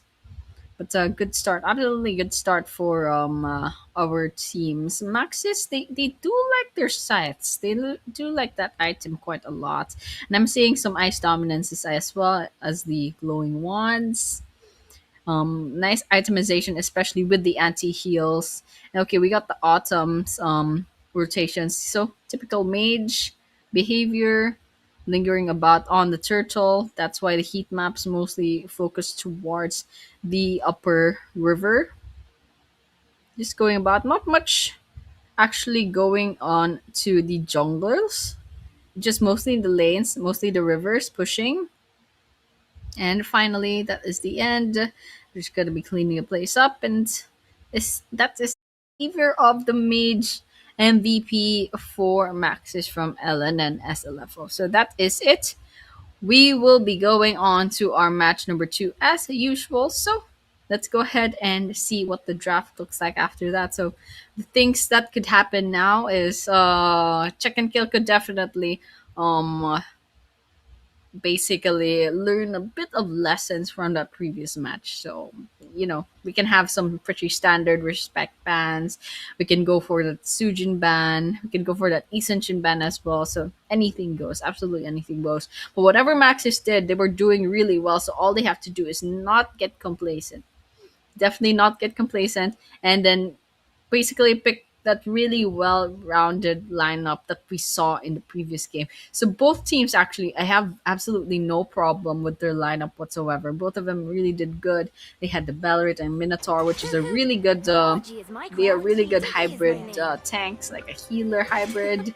And we also have the late gamers, which is Eason Shin, and as well as the Beatrix. And yeah, we get the mages with a lot of damage coming about. So yeah, I really have no complaints on the lineup. I think it's just the execution. And Maxis, in fact, they were just riding that momentum. I think what really happened that changed things mostly was the gank that happened on the first wave of the minions. If you can remember, I think we cut into Gord actually ganking someone up top, and that just gave a little bit of a bonus amount of gold on the side of Maxis, which kind of helped start out that snowball. But of course, one kill could not have changed everything. It was the follow up after that that really helped out. But okay, this is something to see. Marshall is open, and Shorty Sweet will be taking that Marshall. So the stuns coming in from the Marshall is probably gonna be quite annoying. You know what? Let's just see what the execution will look like later on. So Dombi will be getting that Zushin because the Zushin was open. Doctor, I don't know if Doctor will be making the first pick. I think I'm gonna expect probably a swap to happen on Maxis. So they don't want to give away their marksman or their jungler too early on, and that's exactly what's gonna be happening. We got Paquito going on to Shama. So let's see what the answer will be for Chicken Kill. They got the Beatrix and also the Phobius. All right, no complaints there. Absolutely no complaints there. So just one thing, they already gave away their damage dealers, which is the mage and as well as the marksman.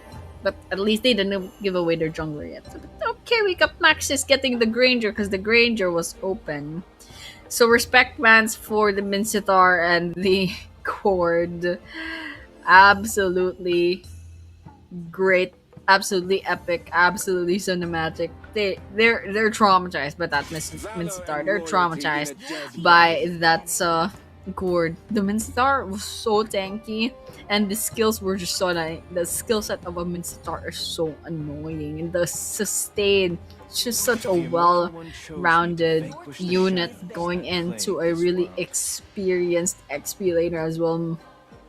So there we have it. Another respect band, which is the Sujin. And of course the Leomord. They're not letting Leomord touch this match whatsoever. They're absolutely not letting the Leomord into the hands of Check and Kill. So let's see what You should. Maxis is cooking up this time around. So they're banning both junglers. That's Fredrin down as well. And okay, we got the Valier coming about. So Check and Kill will probably get maybe an Atlas, perhaps, just in case, they want to get a really a really heavy on the CC sort of tank, perhaps, or support, because they banned the Valier. And Valier counters a lot of crowd controls. And Valier themselves is pretty big on the crowd control as well. So first pick going on to Maxis, we have one. So Autumn either gets a mage or Majin gets the jungler. So we get the Loyi. Ooh, we're gonna have surprise attacks. This is gonna involve a lot of communication from Maxis, and we already saw that in the previous game. There's a lot of communication, so it's gonna be interesting. And to follow that up, I think it would have been nice to have a setter on Maxis. But you know what? Let's just look at that later on. Where they have Shorty's feet that already got picked up. You know what? It's a pretty good skill set from Marcel already. But here, Check and Kill. Oh my goodness. Wait a minute. I keep getting confused as to who this is. But we got a Grok coming up as well. So let me just see. Let me just scroll really quickly. Let me give you the name of that hero. That is Lucas. Oh my goodness. I keep going getting confused between Lucas and Xavier and Nolan and Suyu. Oh my god, I keep saying Sujin. That's Suyu. I'm so sorry. Oh my goodness, that's Suyu. I'm so sorry. Who in the world is Sujin? I think I'm thinking of a K-pop idol, but never mind. Yes, Suyu is gonna be banned, and there we have it. We have your full pick, and we got the, oh my goodness, I forgot again. This guy that rolls around a lot. I keep getting, my memory is so rusty right now. But yeah, that will be the Baksha for Maxis to end this in. So basically, they quite needed a little bit of tanky next. So the Baksha was a really good pick for the last of Maxis. So pretty well rounded on both teams, so I'm really excited for this. But yes, ladies and gentlemen, match point for Maxis from this moment on. And so if they manage to really well, then we will be seeing Maxis move forward into the next bracket. But if Check and Kill wins this round, then it shall be a game number 3 later on, and that's gonna be a repeat of our matchup in the previous round. But yes, we'll be starting off. We got 30 seconds into the game. They're just poking, they're just saying hi, they're just saying hello once again. Now pokes, Rook and Shama poking each other. So this is XP laner core, man. XP laner core. We're not really surprised that they're taking a bit of damage. As long as there's no gank, they'll be fine. But we have an invade. Shorty's trying to try to take that red buff, and Dambi might be a little bit too late, but it's a good thing Big 7 Feet actually managed to get that red buff in. They denied it from Maxis, but at least Maxis is actually just it was a nice invade, but at least they're disrupting the jungle of Check and Kill. But yeah, Check and Kill, at least a really nice backup coming from them, a really nice steal, really nice retribution on that red buff as well. But here Max is not letting them up. Oh my goodness, Big 7 Feet, hold on. Okay, we got a little bit of an action coming about, and Marco's gonna be going right down the feast. They got the first blood in, so that's a bit of action. But okay, Ruka might be coming up next. All right, that's a double kill. Mada taking that second kill for themselves as well. What a first two of the game. Max is already 2 eliminations. This is gonna get a snowball starting, actually. This is what Maxis did in the first game. They got the early first bloods, and then they got the early items, and that's just gonna be, might be a snowball later on, depending on how they execute this. But okay, the turtle's already right up, and Max is mostly stacking towards the mid lane. We got 4 there. And Granger is minding their own business up top. But oh my goodness, Marco might be punished here for this. And Ruka's nearby. But however, will Ruka be enough to basically save them? The answer was already no this entire time. But Autumn will be traded off 1-for-1. But Ruka tips the scales, making this a 2-for-1 trade. Sporadic kind of kills, however. Pretty separated. But Madden will be starting off with that turtle already right off the bat. And Doctor is just lurking. Madden stays that turtle uncontested. Beatrix, we got Granger cutting the lane. But Beatrix is definitely pushing back. We got a stack here. 4 versus 3. I mean 4 versus 4 rather. Okay. Just pokes. We're not too worried. And Gold Lane's minding their own business. And pretty much I think not much is happening this time. We got the 2k gold lead on Maxis already right off the bat. We're still 3 minutes into the game, by the way. So this is the snowball that I think Maxis is banking on. But I think the T overextend of Bambi. Oh, Shorty's feet dives in to the turret, but no follow through after that. But Madden, overextends just a little bit. But Autumn might be in trouble. Gets pushed back into the lanes, into the walls rather, and they lose their lives. Autumn gets taken out by the Suyu. Oh wait, no, that's not Suyu. That's Big 7 feet. That's Lucas. Oh my goodness, I need sleep. But okay, we got a minute left to go before that next turtle is gonna come right up. And I just saw Sky Piercer on the side of Maxis. I don't know who owned that. I don't know who owned that Sky Piercer. I don't know if it's completely accurate. But Autumn just went in, got in Ruka. We got the a little bit of a push into the turret, so that was quite unfortunate. We got Autumn pushing. It's kind of like Ruka just caught some strays in that situation. I mean, I was kind of sad to look at, but okay, we got a couple of seconds left to go before the next turtle comes right up. We got the turtle cam at the bottom. Let's get away. Let's keep our eyes peeled because we got some stacks coming about. But I'm really worried because the Basha is still on the blue buff. Okay, turtle coming right up. Basha making their rotations. Maxis coming right in. Where is Big 7 feet? That's the question. Okay, Big 7 feet is nearby. They're in the bushes, ready to contest that. And you can see Shama just defending that turtle away. And you can see Check and Kill trying to contest that. But Marco took a lot of damage back there. Madden finishes the job. Let's see who's second. That's a nice frozen. That's a nice stun coming in from the Marshall. Moba Clutch is still low on health. Shama finishes the job. Will there be a third one? Dami's gonna be next. Dami takes really low on health, and Shama gives that chase in, and that's a 3-4. I mean, rather, that's 2-4-0. That's in favor of Maxis, and now they'll have the mid lane turret. They're just gonna go ahead and try to take out that turret. Shama takes care of that, and I think Big 7 feet might be in trouble. There we have it. Denial of the jungle. It's quite unfortunate to watch, but okay, I think there's a 4-man stack on the bottom lane, just putting a lot of pressure on Check and Kill. Meanwhile, minions coming right up in the mid lane. They won't overextend too much, but Doctor minding their own business up top as well, pushing the top lane. But you should probably go away. You got a 4-man stack coming into your location, into your area, and Doctor definitely needs an ambulance this time. But nice job from Check and Kill.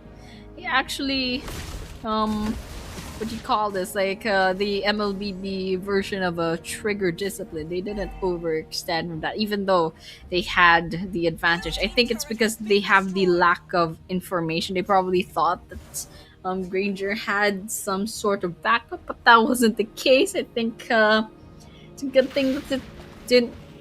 It's a good thing, you know, it worked out in the favor of Doctor instead. But okay, we got the stacks coming about. 5-4-4 on the red buff.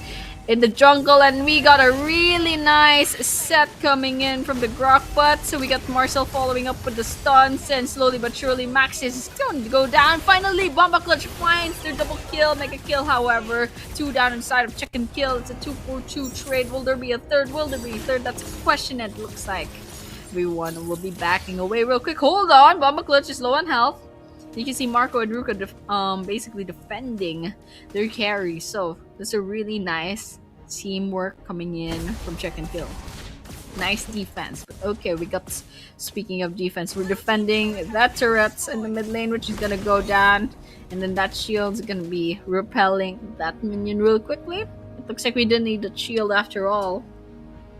Okay, in the mid lane, however, we can see a stack coming about. Let's see. Grok is dangerously low on health. Let's see what's going on over there. Marco manages to get away just in time. And now we got a couple of seconds left to go before that Lord comes right up.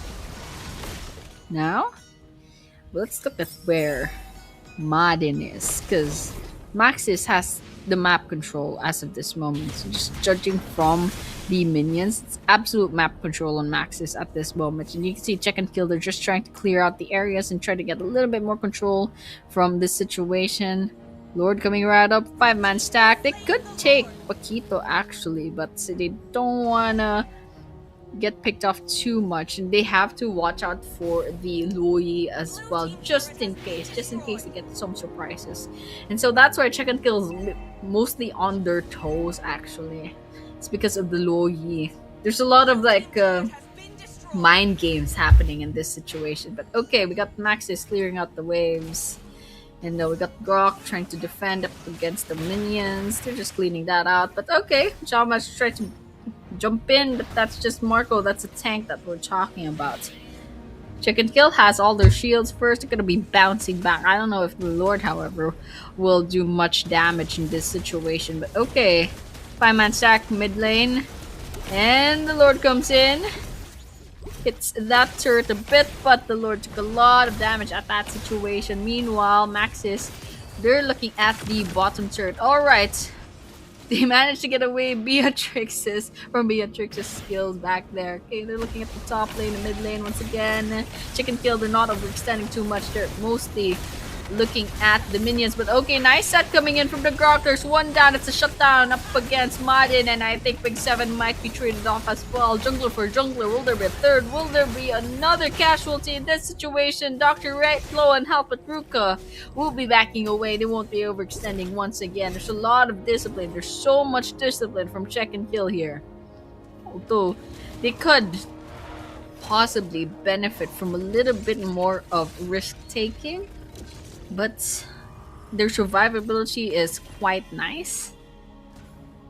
But okay, Check and Kill's playing it really safely, which is what I actually like seeing, especially if you're basically backed into a corner, backed into your base, and they're definitely not in a position to go ahead and give any fights. But come on, 4 versus 1, I think you should, like, you got the numbers advantage. I highly doubt there would be someone who can solo you 4 versus 1 unless they're a very skilled XP laner. I think usually it's just an XP laner who can pull that off. But okay, Maxis is basically like just going around the map, just chilling. And I think the Loi is keeping them on their toes as well. Make sure they don't get ambushed.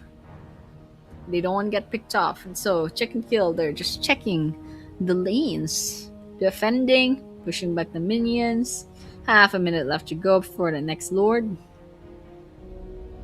Just coming right about, clearing up the places. Maxis keeping that map control in. Basically that's it. We got a couple seconds left to go before the Lord spawns. Maxis, they're already in position.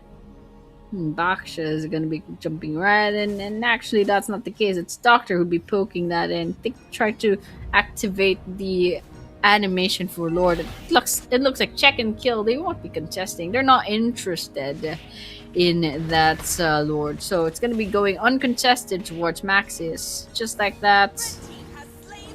And there we have it.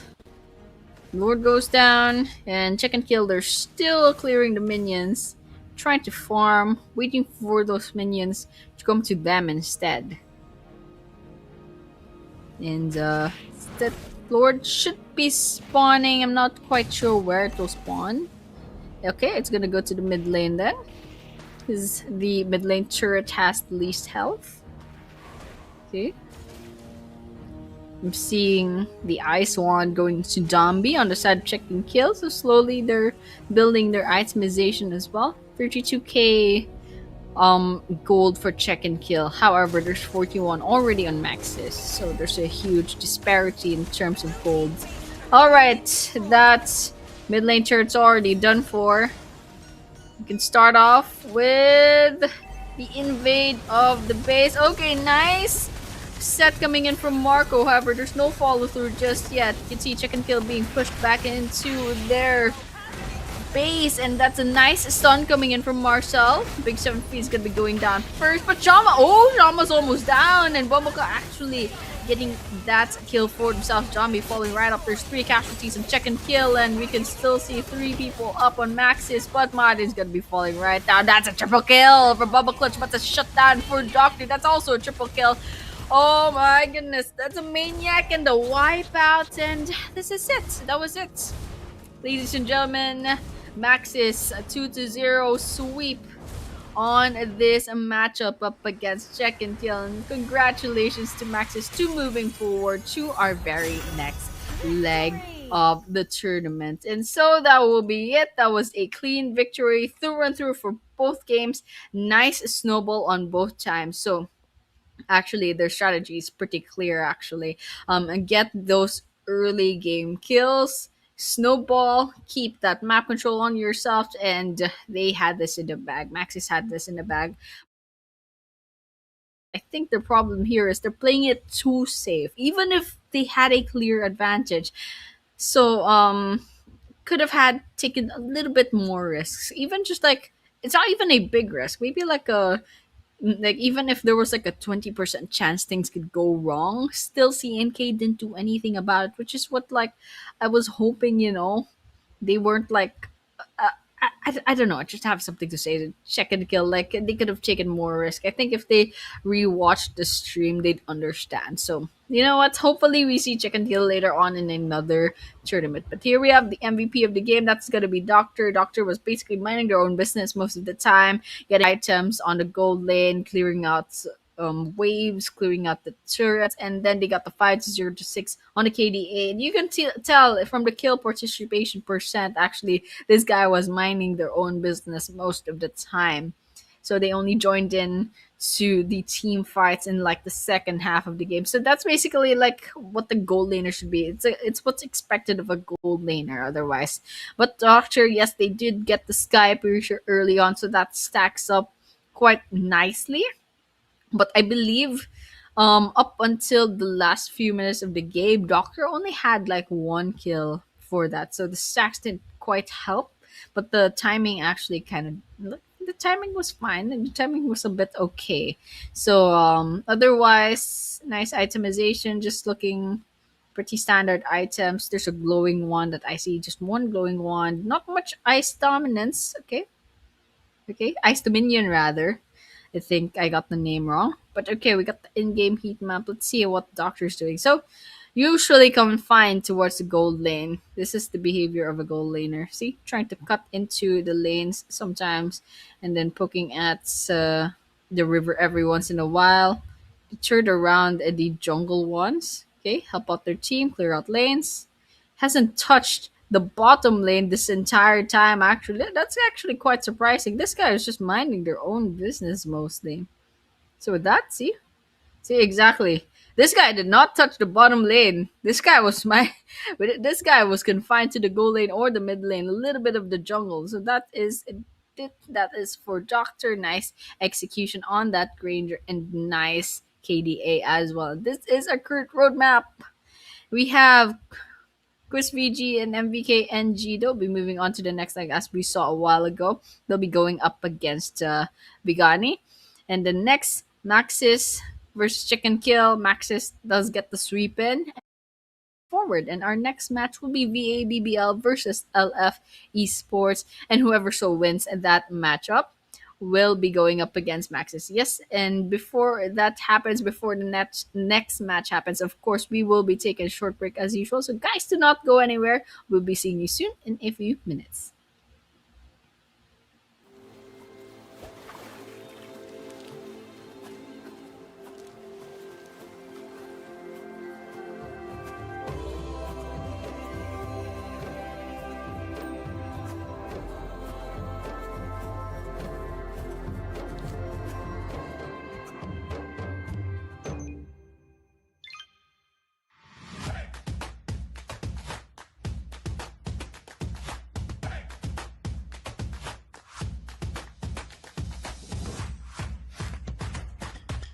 මුළි දුනියෙන් Dhivehi රාජ්‍ය උරීදුගේ එම්ෆෑසා මෙදුරිකෝ පේපෑල්ගේ හිතුමේ මිහාරුගි ගොඩැන්නවාන්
මුළි දුනියෙන් දිවෙහි රාජ්‍ය උරීදුගේ එම්ෆෑසා මෙදුරිකෝ පේපෑල්ගේ හිතුමේ මිහාරුගි ගොඩැන්නවාන්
මුළි දුනියෙන් දිවෙහි රාජ්‍ය උරීදුගේ එම්ෆෑසා මෙදුරිකෝ පේපෑල්ගේ හිතුමේ මිහාරුගි ගොඩැන්නවාන්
මුළි දුනියෙන් දිවෙහි රාජ්‍ය උරීදුගේ එම්ෆෑසා මෙදුරිකෝ පේපෑල්ගේ හිතුමේ මිහාරු ලිබඩැන්නවාන්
මුළි දුනියෙන් දිවෙහි රාජ්‍ය උරීදුගේ එම්ෆෑසා මෙදුරිකෝ පේපෑල්ගේ හිතුමේ මිහාරු ලිබඩැන්නවාන්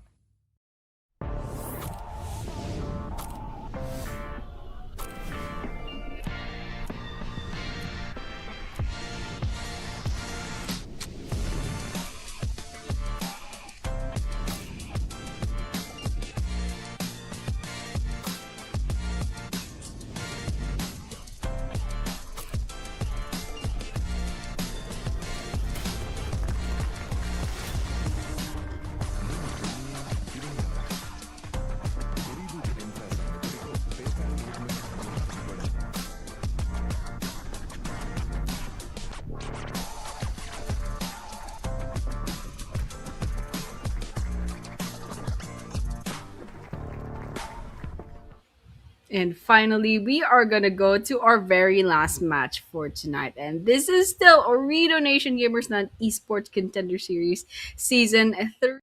And we will be seeing a VABBL go up against LF Esports for this final match for tonight. And so, whoever will win this bracket will be going ahead and going up against Maxis, LN, and SNFO later on. So, yes, let's go ahead and look forward to that once again. So, guys, I mean, it has been quite fun. It has been quite a road. So the 2-1 on the scoreboard for Vanguards and MVK NG is pretty entertaining to watch, and also the the sweep coming in from Maxis that we saw a while ago is also really nice. And of course, there was a lot of potential at check and kill as well. They played the game too safe, a little bit too safe though. So that's one thing that we should be worried about. But yes, it's going to be a new game. BBBL and LF, they'll be going ahead and drafting themselves in. So, LF Esports on the left, BABBL on the right. So, first pick, first bans, LF Esports, and that's an Alice ban. I was wondering if Alice wasn't meta anymore because I think that's Alice. I'm wondering why they haven't been showing up in the drafting, like not even the bans, not even the picks. So I guess it's gonna be I'm gonna assume this is a universal ban, or maybe it's just like a tailored ban to VABBL. Still, anything goes. We got a Fredrin ban. Okay, that is a universal ban because Fredrin is a pretty common jungler, pretty metal jungler. But let's see what esports will answer that with.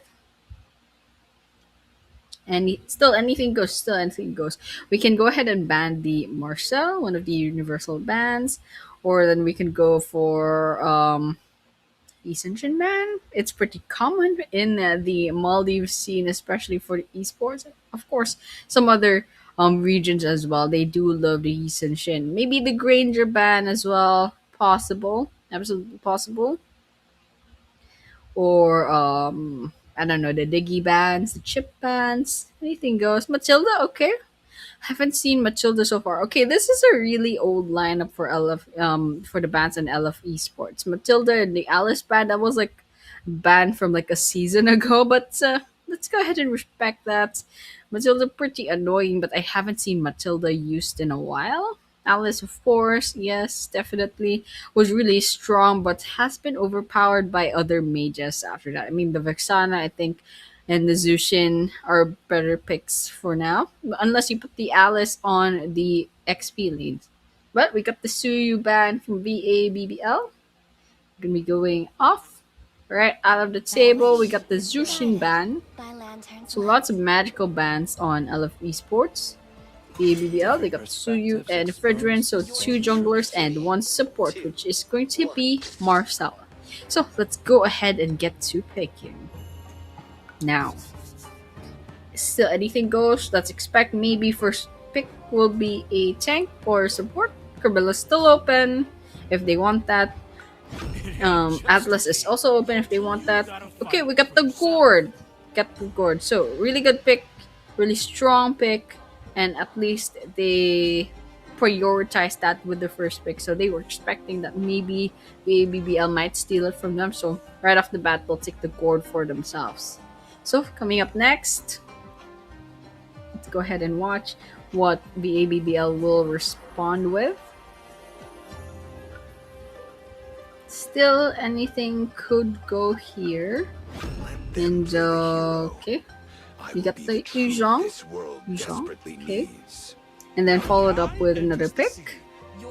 It's an XP laner, and also now this one Akai. Sometimes junglers, sometimes tank, but this time around I think jungler usually. We can see Akai used in the jungle more often than not, and just that there's better support and better tanks out there. That's why I'm gonna expect this Akai is probably gonna be a jungle Akai. Okay, let's go back to LF Esports. Can answer the Yuzhong, and the Yuzhong and the Akai actually they disrupt the positioning of their opponent. So Yuzhong with the ultimate's really quite annoying, and then we also have the Akai. Basically, that ultimate just stuns you a little bit and moves you out of position. So great for breaking into the front lines and going all the way back. But okay, LF Esports will be answering back with the, oh my goodness, that is not Fredrin, that is Paquito. Oh my goodness, see, this is the problem with the images. I have to squint. I'm so bad at this. But okay, the Paquito was the ban, the Fredrin was the pick. I'm so sorry. And then we have the Belleric as well. We got the Belleric as the tank. So really solid first part of the draft for LF Esports. So we have the Gourd, pretty meta. We have Fredrin, also meta. Belleric, very, very much meta. Well-rounded so far. They got the tankiness from the Fredrin and the Belleric. We have a decent amount of damage in Gourd. So one really strong marksman alongside a nice XP laner. The XP laner doesn't have to be that tanky because we already have the tankiness from the Fredrin and the Belleric. So we don't have to worry about that too much. BBBL will be going for the Valir, so they're so into getting away from crowd control. It's very interesting. This is a very interestingly specific lineup for VABBL, but I think they're doing a little bit too much in terms of crowd control and disruption. So okay, Valir is a pretty good pick, however, but there's not much CC actually going about for the Chiefs, but all three of their picks, VABBL's picks, all of them actually could move you back and disrupt your positioning. So it's a very interesting pick. So, okay, next ban will be the carry. So that just allows Akai and Yuzhong to build as tanks. And then we're gonna be taking away that anti-tank marksman that is the carry. LF Esports will be answering back with a Hanabi ban. So Hanabi pretty self-explanatory. We got the immunity from the CC. So Hanabi will be going out. And then hold on. It's a very small picture. Hold on. I think that should be Sora. Oh, let me just confirm. Yep, that looks like Sora. I can see the headband. And so that is the Sora band. And then following up, we should see our very last band from the side of LF Esports. VBBL, they already have the XP jungle, the mage. They should ban maybe a marksman or a. Is picking. Yep, they're banning marksman. That's gonna be Cloud. But VBBL is missing My nation from falling apart. a jungler and a marksman. So Vincent, this actually goes either ways. It could be a jungler that could be, as we saw a while ago, could be a gold laner as well. Depending on if you take that retribution, anything goes actually. So I love esports. They'll be going about. Let's see what which marksman they'll be using, and then they'll also go ahead and get that XP laner. XP laner doesn't have to be tanky. They can go ahead and get that mobility instead, maybe, perhaps. Okay, we got them. Why am I saying Moscow? Am I saying this right? It's Moscow, right? Oh my goodness, I've been living in my own like language so far. So I keep forgetting their names. Hold on, let me just pull this out. Moscow, right? Their English name. Yep, it's Moscow, and there we have it. We have the Ruby next, and so there we have it. CC coming in from the Ruby. It's not too much CC that expending a Valier CC, a Valier ultimate will be like a little bit of a waste because Ruby is a little bit more sustained. So basically, what their second and third skill, their second and ultimate rather, both have CCs, and they also have the dash, lots of mobility all around the map. So I'm really excited for this Ruby actually. It's gonna be disrupting quite a lot. VBBL with this Valier, with the Akai, and with the Rujong, they're cooking something up. Another tank. Okay, they have the Minotaur. Okay, I'm a little bit nervous on this part because they are relying heavily on Vincent for this part. So for VABBL, that's the worry of that because unless Valier builds with so much damage, and usually it's a little bit hard since Valier's cooldown is quite high. They'll have to build on the cooldown as well, and then that just means they have to rely a lot on the Ascension. They have to rely a lot on Vincent K. So what the other team can do is basically just break their front lines and try to take Isan Shin. But the tankiness on VABBL could like supplement to that. But you know what? Let's just go ahead and see what the execution will look like for those teams. So with that, ladies and gentlemen, this will be our very first match Smash them. All troops for tonight's LF Esports versus VABBL, and we'll be going on to the land of Dawn. Just like that. Let's look at what the emblems look like. Mostly, well-rounded for both sides. I'm not too worried actually on both sides. But okay, there we have it. We're just poking. Potential invade, however, on the blue buff. Okay, let's see if something will happen. Gord is kind of poking about. Beldrick's also there as well. Not too worried, however. Everything is fine so far. And after that, coming about.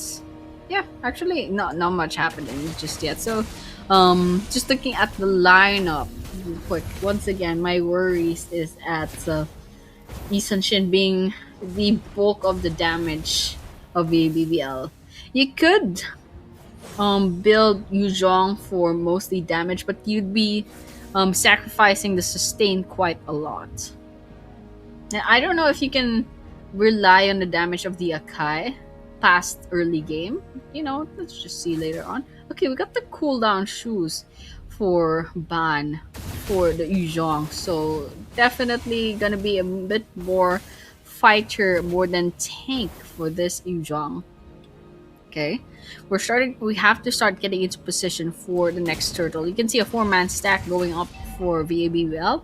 They're trying to get a little bit of map control over here. We got 10 seconds left to go. Supreme might be in trouble, but they managed to get away. This is the beauty of a Minotaur. Basically just healing yourself up. But on the other hand, they have expended their skill for that. So the turtle is right up.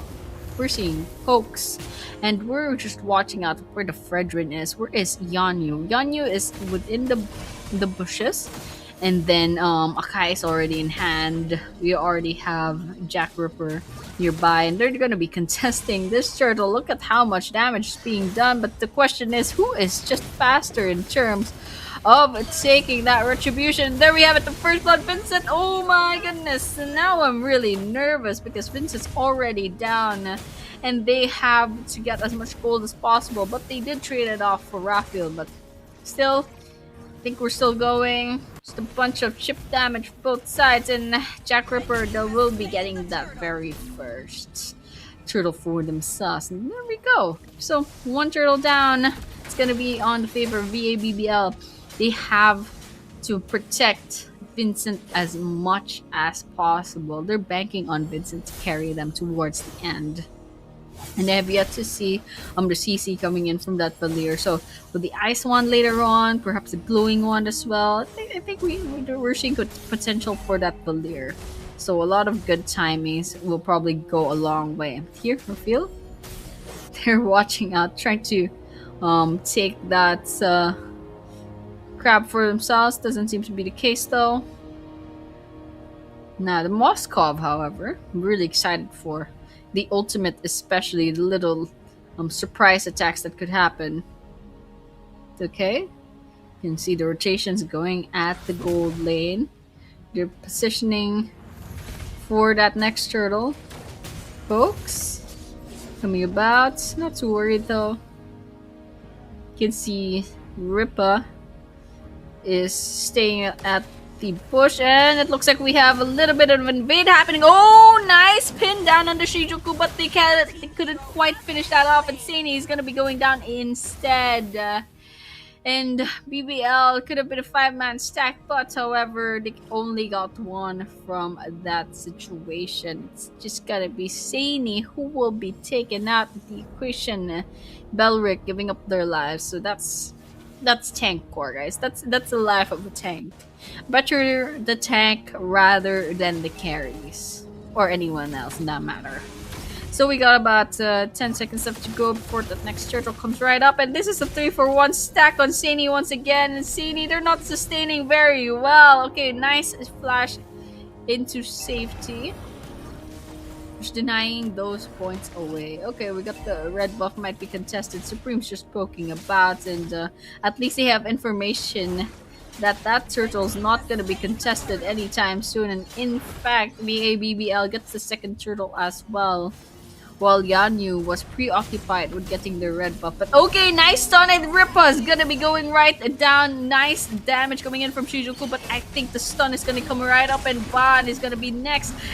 Jack Ripper might be in trouble as well. Let's see the taunt coming right up, and nice sustain coming in from VABBL. However, it's a 4-2 standoff. Still Supreme slowly but surely losing their health, and that is our third casualty. 3-0, I believe so, for that team fight that we just witnessed. That's 4-2 on the scoreboard. Finally, LF Esports going right up and catching up in terms of points against VABBL. But at the bottom, it's a 3-for-1 team fight, but not too much of a team fight, more than a gank. It's a good thing Vincent managed to get away. Vincent, they don't have to take any fights unless it's incredibly safe. They absolutely have to farm, however. Okay, we have a bit of a creep freeze just to save it for Vincent's gold. So that's a good tank if we've seen any good tanks around. Now, Turtle's gonna be coming right up in half a minute. And you can see both teams are stacking at the bottom. XP laners minding their own business. Dominion Ice coming right up. We got the 4 stack in the mid lane. Lethal Wanderer taken. Raphael Sani going up towards the jungle, just poking. One turret down, 10 seconds left to go before that next turtle. Just clearing out lanes, getting map control over the river. And we should be starting off. We got some pokes happening in mid lane. Not enough, however. BBBL getting that map control in mid lane, just pokes. Jack Ripper's in position. Veterans nearby, preoccupied with the red buff. However, Gord's ultimate's coming right up. They're trying to get some damage in. Not gonna be enough. Still mostly full health for VABBL, but all of esports, they're gonna be contesting this. They're gonna be poking. Yanyu's nearby, and it's gonna be a retribution fight between the two. And it's Yanyu's gonna be stealing that turtle in 1-4-2 on the turtles, but VABBL, they're out for blood. They're coming in, they're pushing into the jungle. And LF Esports, they're fighting back. They're not even backing away to their lanes, but VABBL, that might be disengaging since Supreme has been taken out. Bond's gonna be falling right up, and Moskov, they're gonna be using their ultimate to try to get in, and that's it. That is a nice execution from the Moskov ultimate, and they got 2 from that situation. Nice execution. Great job from. And now LF Esports, they turn the ties around, 8-2 on the scoreboard, despite the fact that most of the turtles, most of the objectives are actually on VABBL's side. And so we have it. They proved, LF Esports proved that they didn't need those turtles to dominate this map. And alright, slowly but surely map control is actually going to the advantage of LF Esports. Just looking at the turrets, there's 3 on the side of LF Esports. They got all the outer turrets so far. We got the Lord coming right up in a minute or so. We're just clearing out the lanes. LF Esports pushing out. Sani showing up. Just checking bushes like a good tank should. And we got Raphael clearing up the waves. Half a minute left to go before the Lord if they're interested in that. Moscow is minding their own business. And we got like a half a minute left to go. Let's take a look at the item build. Mostly the items are built on BBL. Actually, both sides, they have pretty decent itemization already. Nice anti-heals. We get the Dominion Eyes for the Belric. I don't see a Dominion Eyes on VABBL, however, so they should probably get going for that. Keep the Lord coming right up. You're just having a little bit of a Lord dance. LF Esports coming right in. VABBL's disengaging. Pushed back to the red buff. And now, slowly but surely, LF Esports will get that Lord uncontested. And VABBL will be backing away to try to get this defense in. And there we have it. Sani take the Lord. And we should be seeing our first wave, our first real push towards the base of VABBL. Okay, we're just poking here and there. VABBL cannot afford to lose anyone, and Ripa almost got lost actually. That's a nice taunt coming in, and the monster kill comes in, and Ripa goes down, and Moscow, I don't think they're going to be following through with that ultimate. It's just way too risky into the tower. Some damage coming about. Shizuku takes care of that tower real quick. And the minions are going up front in the mid lane. Top lane, it's going to be basically marksman versus marksman. And the Lord coming in, get good chunk of that tower down. Should be followed through with a little bit more minion power. And VABBL, they're just defending as of this moment. They're just defending real quick. They're going to be taking out the minions. And that's actually the most important part. Making sure the minions aren't there so that the players can't put any normal damage, auto attacks on their turret. But there we go. We got a 5-man stack on the mid lane, and I think there's something cooking over here. Jack Ripper's gonna be going down first, and the Yuzhong is overstaying just a bit, but goes right back up to the base, knowing that they can't afford to lose any players. Okay, we have BBL actually going in for the team fight. Bond's gonna be the first casualty. Supreme coming up next. And oh, they're jumping in. Yanyu's jumping into that base, and they take one. And there we have it. It's just a taunt coming about. Vincent cannot afford to take this fight, and Yanyu, they're limited by that base damage. So there we have it. They're just waiting for the minions. They're gonna be clearing out those turrets real quick, all sides. Coming about, they're just gonna clear out the waves. Jack Ripper's already up, and just focus on the minions. Focus on the turrets as well. No worries about the team fight yet because BBBL can't afford a team fight yet. So 5 for 5, they're all in the field once again, except for Keller, however. Keller got picked off. I didn't quite catch that actually, what happened over there. But after that, let's go ahead. Ooh, okay. Actually, which is I got some really nice information for you guys. I Love Esports is actually the current Maldivian MLBB national team for ENC 2026. So it's actually quite nice. This is a national pride for Maldives. I Love Esports will be the national team for ENC 2026. Guys, this is our pride in work as of this moment. I Love Esports. They're working really nicely. Look at the map control coming in, and they're slowly but surely building up to their gold lead, building up to their kills, and so just this sort of performance already, I think I have a really good feeling about LF Esports going into the international stage. So there we have it, guys. Once again, round of applause to LF Esports to support them. So you guys go ahead and hunt down their socials, and then when you see them, give them a follow, and of course follow the basically watch their streams and support them as much as possible. And there we have it, LF Esports doing their magic 5-man stack up top, and they're giving the chase, pushing BABBL back. And they should probably worry a little bit about the minions just so that they have a bit of a chance to kind of make the push in. And so there we have it. Let's go ahead. Let's go ahead and basically watch out for the next push of LF Esports. Once again, guys, the current Maldivian MLBB national team for ENC 2026, and they're about to win this first matchup against BABBL. That Lord's poking in to that base, and that was a 15-minute victory. Congratulations once again to LF Esports. What a team. What an amazing team coming in from these guys. So pretty clean snowballing from the start. So there we go ahead and go to the post game really quickly. 19-3 on scoreboard. We got LF mostly full build actually, as I can see. I think there's a couple of um unbuilt items, just maybe one or so. And then we have VABBL. They're lacking a bit of items actually. You can even see Supreme. They only have 3 built items so far.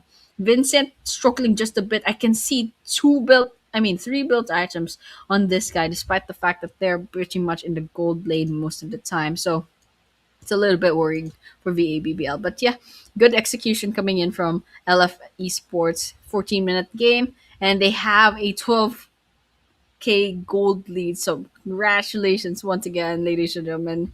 MLBB national team, LF Esports. They'll be representing ENC 2026. So guys, do go to their stream whenever it happens. Do tune in and then cheer for the country, for Maldives. And there we go. We got the MVP of the game. It's gonna be Shizuku, the gold once again. 11-0-7 on the KDA. And kill participation of 95%, which is really good. The Gord's AoEs really a lot of damage as well. So Sky Piercer definitely did its job as well. We got the glowing one, we got the divine glaive coming about. I don't think this guy has boots actually. So they're sacrificing their speed just for a little bit more damage. But there we go. We got the item timeline. For sure, let's just take a look at what the items look like. We got the corrosion scythe for the Moskov. Of course, we got the torch. Basically no critical damage this time around. Demon sword, of course. And we're gonna look at everyone else. There's a sky piercer for Shizuku, as we saw a while ago. I think there's no other sky piercer. and some anti-heal items that I can see on our screen. And yeah, I think what's surprising is I was looking for Sky Piercer, but there isn't actually quite a lot. It's just going to be on Shizuku's side. I think Shizuku saw that they were starting to get a lot of kills on the early game, so they started building that Sky Piercer. But there we have it. It's a nice mage rotation as expected from this guy, mostly on the mid lane, which is expected, but they do help out on to the left and right once in a while. They built the Skypers early on, and there we have it. That is their victory. So congratulations once again to LF Esports for a really nice job done. And so that is it for the very first match, and we'll just wait a bit. We will just wait a bit for our second match after that, just as usual. So, LF Esports did a really good job. I actually have yeah, just the complaint about the lineup for VABBL, just too reliant on the Isun Shin, no other damage that can be like reliable. And so too much of the tankiness, not enough of damage. I think that's what I have to say about VABBL. Hopefully they pick another lineup which is a little bit more spread out in terms of damage. So yep, that's pretty much it for BABBL. LF Esports, I have nothing else to say. They executed that game quite well. So nothing that else I can say. But before that next match will happen, we will take a short break. So guys, do not go anywhere. We'll be seeing you soon in a few minutes.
මුළි දුනියෙන් Dhivehi රාජ්‍ය උරීදුගේ එම්ෆෑසා මෙදුරිකෝ පේපෑල්ගේ හිතුමේ මිහාරුගි බොඩැන්නවාන්. And there we go. We are back once again after a little bit of a shuffling backstage. And we're still at the match between VABBL as well as LF Esports, which is a nice first match going on to the side of LF Esports. So, since this is just the best of three, it is pretty much match point for LF Esports. If they get the second match, then well, they'll be moving forward to the next bracket. And of course, once again, we'll be going on and saying, let's go ahead and see what the next drafting is going to look like. As we said a while ago, I think VAB Bill could use a little bit of a tweak on their lineup, but on the other hand, LF Esports did quite well already. Okay, we're starting off with some bans already, Fredrin. No, that's Paquito. Oh my goodness. I almost fell for that again. That's Paquito ban. BABBL has banned Paquito. LF Esports banning Jushin. And then we have an answer that is Gord. Gord kind of looks like Phobius if you put them in black and white. Okay, I think that's Gord. It's a respect ban for VABBL. And then we have LF Esports banning that Alice. Pretty universal ban. As well as the Jushin is also a universal ban. BBBL, however, so far, there's a respect ban from the board. What will they be answering back with? Anything goes, actually. We could ban... the gourd has already been banned. Okay, the Tsuyu is going to be banned as well. And then LF Esports answers back with the Marcel ban. So BBL will be getting first pick. The gourd is gone. they'll take the Matilda for themselves. Okay, we're done with the support for VABBL. A little bit squishy, but annoying. So we'll expect maybe the XP laner or the jungler to take the tankiness for VABBL. For LF Esports, let's see. Two picks for these guys. Anything goes still. Who can they pick? The stranger that's open. Got the Eve. Okay, the Pasha. Pasha's a good pick, you know. Lots of mobility, lots of tankiness. Really nice early game damage done. Then, of course, got the Eve mid lane.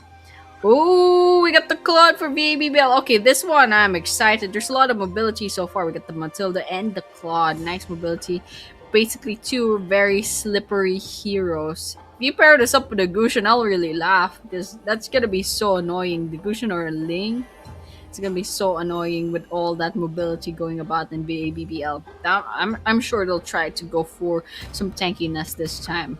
They can't go all in. Like they went all in on the tankiness in the previous game, and then they'll go on the squishiness for this one. It's probably not sustainable, but okay, this is nice. Jack Ripper going in for the encore of the Akai, and then for LFE Sports, they could go for a tank just so that they don't give away too much about their lineup yet. But so far, I think a nice CC could go get this going. Maybe. See what LF Esports will answer back with. So no more of the junglers. Junglers have been revealed for both sides. And then BBBL still needs a mage. Okay, we got a carry for LF Esports. And that's probably because they noticed that BBBL tend to like their tankiness in the previous game. And so they couldn't quite sustain it. But this time around, they'll make sure at least, you know, if it ever gets to the late game, at least they're ready with a carry with the anti-tank lineup. I mean, rather skills and skill sets. Okay, another ban. We got the Titian. We got the mage out of the picture. Really annoying stuns. And VABBL will be answering back with what I believe will probably be expert. So LF Esports actually revealed a lot of their damage dealers already. So now all that's left is the tankiness and the CC perhaps. Okay, we got the Yuzhong out of the picture. LF Esports answer back. Something tanky probably, maybe a Belric ban. Minotaur ban maybe. So it just depends on what LF Esports actually will be planning to pick first because they have the first pick. Alright, nice choice, Vixana ban.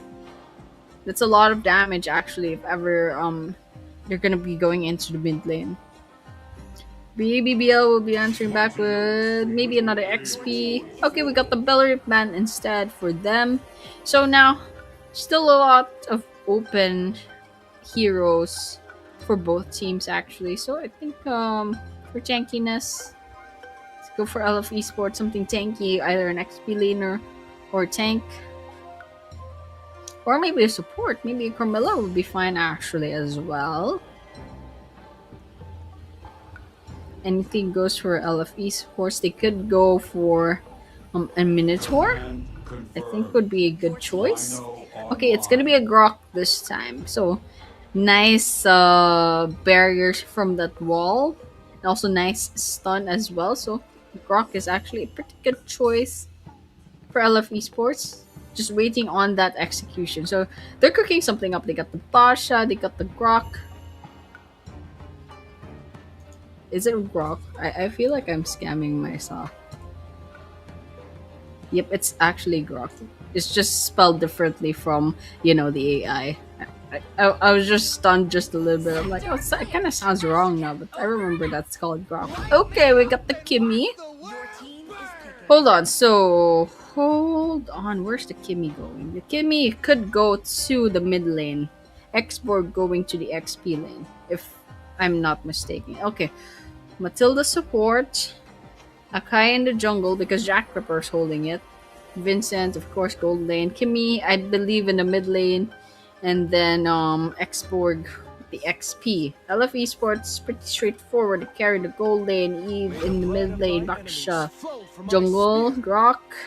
And oh, we got another Mincetar. Okay, this is interesting. We saw the Mincetar in the previous matches, and well, what an amazing execution. They even banned Mincetar after that in the previous match. But this is nice actually. And the reason why I got confused with the Kimmy because I've seen Kimmy in every like lane, almost every lane already, except for like tank, of course. I saw Kimmy on the gold lane, and then the meta changed. It became a Kimmy jungler, and then the meta changed, and then now I'm seeing Kimmy in the mid lane. So this guy is everywhere. But yes, this will be the start of our very next match. Once again, it will be a match point for LF Esports. And if they take this win once again, they will be moving forward to the next bracket. And of course, we'll be very, very excited for that. So once again, guys, 0 to 1 on the scoreboard. LF Esports having 1 point and VABBL with 0 points so far. So if VABBL be pushed into a game number 3. But if LF Esports wins this, it's gonna be the end of our stream, basically. But okay, we got a 2-4-2 poke, poke, poke. Up top, Rafael rather is taking a bit of damage, and oh, that Xborg stacks coming right up, but Rafael is still sustaining all of that. So that's the beauty of the Mincetar, ladies and gentlemen. But okay, there we have it. We're gonna be starting off the game. We got the pokes at the gold lane as well. And then we got pokes in the mid lane. Oh my goodness, who's doing a lot of damage back there? Matilda took a bit of damage on their XP. I'm not sure what's happening in that situation, but yeah. We'll just be watching out once again for what's gonna be happening in this field. Rippa took a bit of damage there. They need to go back and heal up. It's not looking good for them. So with that, BBBL. Okay, we got LF Esports actually getting pushed back into their jungle, and LF Esports, they're gonna be invading just a little bit, but they're not overstepping too much. All right, let's keep a watch out. And now they're just we have Sani actually just trying to disrupt that red buff, but they're not gonna be taking too much time there. They're just disrupting just a little bit, you know, just trying to be annoying, trying to keep our jungler under toes. And look at Jack Ripper. It's gotta be so mad right now. Oh my goodness, look at that revenge that's trying to be happening. But Ripper took a lot of damage. They're half health right now, so they're gonna be backing away real quick. But Turtle, all the while we were all entertained there at the bottom lane, the Turtle's actually already up. So no one's positioned yet except for Sani. I mean, no, rather, who's the Basha? Yanyu is already up top. They're in position. They were trying to get it like solo, but it's a good thing Yanyu managed to retribution that just in time. Okay, I think we get a little bit of a team fight that's been spread out too much. Okay, Supreme gets taken out by Yanni. Jack Ripper could probably have that blue buff contested by Yanyu. And oh, it's an invade that I'm seeing right now. Look at Jack Ripper trying to see if they can still steal that blue buff for themselves. Let's see if it's happening. So, oh, nice stun! What is happening over here? LF Esports sustains all of that. I really thought something was about to happen over there. Oh my goodness. There was so much damage going about, but LF Esports managed to sustain everything, and this time it's Jack Ripper actually who's gonna be getting taken out. That wall from Grok versus the Jack Ripper's ultimate, it's just poetic justice that happened back there. It was actually kind of funny to watch. Hold on, what just happened back there? But alright, okay, we got the 1-4-2 on the scoreboard as of this moment. LF Esports has a slight advantage in terms of gold, in terms of kills, but it's not too despairing yet. It's not too much of a gap just yet, so we can still calm down. BBBL still has a chance here, and I'm really confident because they spread out their damage quite a bit. We got the X-Borg, we got the Kimmy, and we got the Cloud. No, we got the Cloud as well. So I'm actually confident, a little bit more confident with this lineup for VABBL. But LF Esports as well, I think a little bit more late game kind of situation here. And Basha, yes, they do have some early game damage, but it's not as reliable as like the full on assassins. But that just means LF Esports is actually investing quite a lot on their late game. But okay, Jack Ripper using up their ultimate already, and the turtle is gonna be coming right up.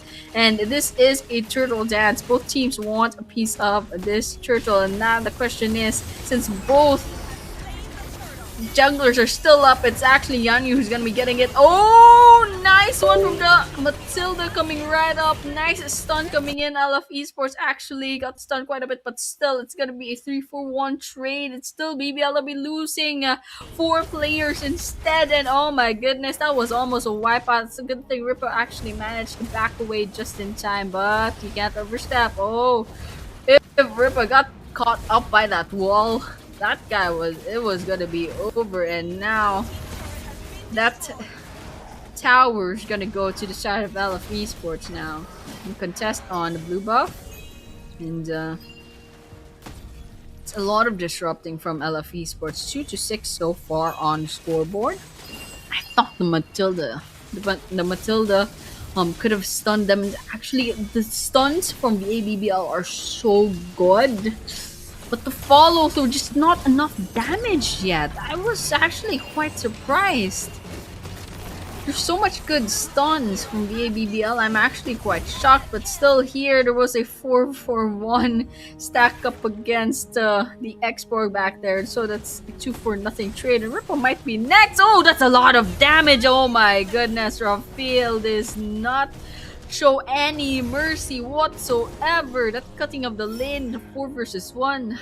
VABBL didn't stand a chance in that situation. So this is it. It was actually like basically like more or less the same strategy, but a little bit more aggressive.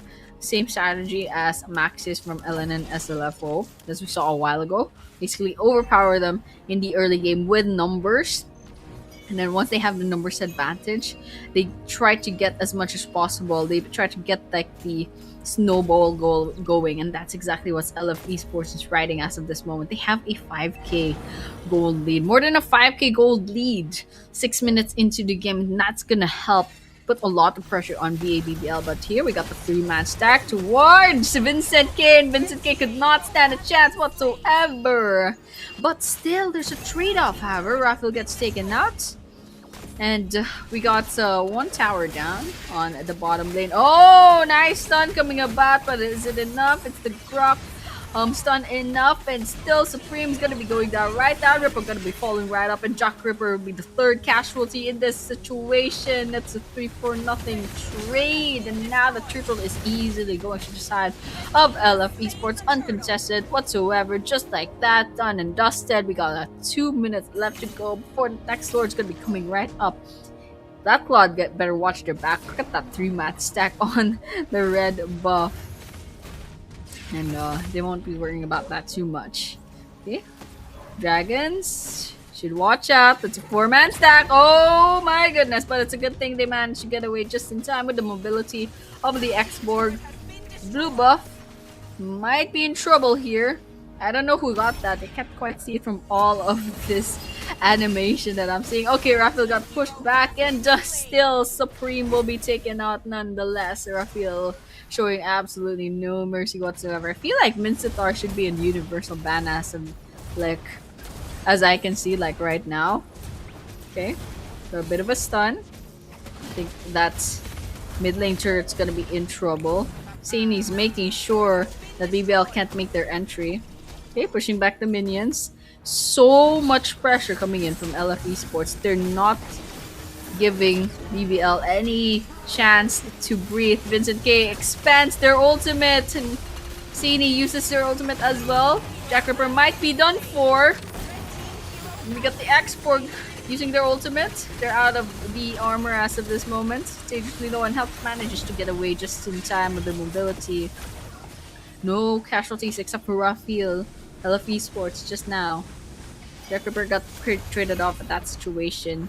Now they can go ahead and take that bottom lane turret easily. 4-man stack. BBL could try to maybe contest this. Oh, that's so much damage already on the side of LFE Sports. So much damage being done. There's a lot of itemization already.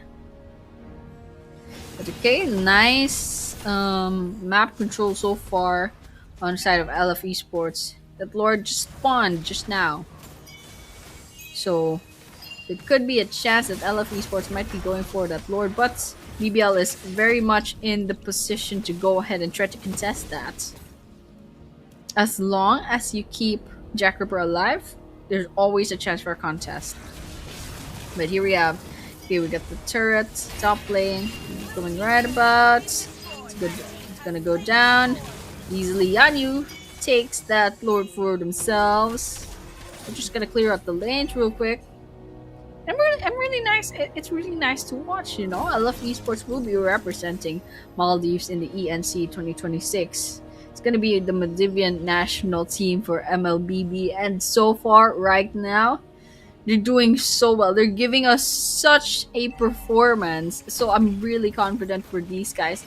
But oh my goodness, at the bottom lane, Supreme almost got taken out of the equation. But Ripa is getting chased down by Yanyu, and Yanyu's not giving up. We just saw a Sky Piercer going in the side of LF Esports. A little bit too late, actually. There's so many kills already in the side of LF Esports. It took a while to build, I suppose.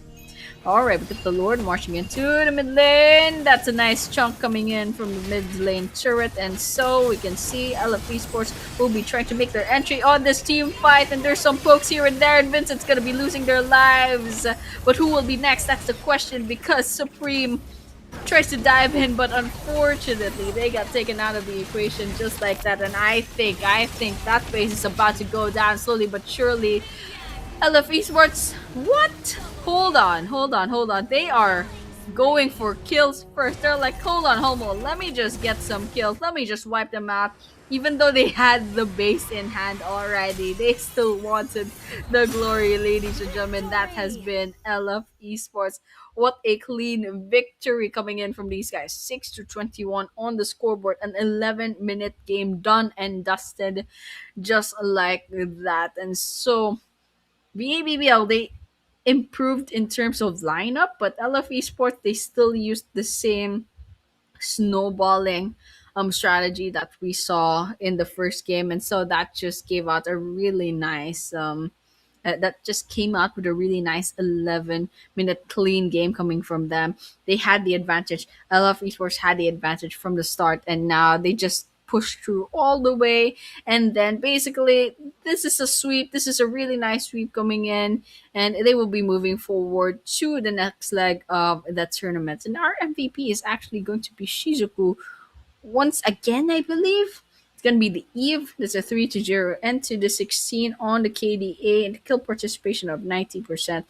Now let's just look at the equipment real quick. That's a lightning truncheon and the going one, so just two items actually. And that's understandable since it's only an 11-minute game. So no matter whatsoever, it's gonna be a really nice sort of situation here. But okay, we got the item timeline.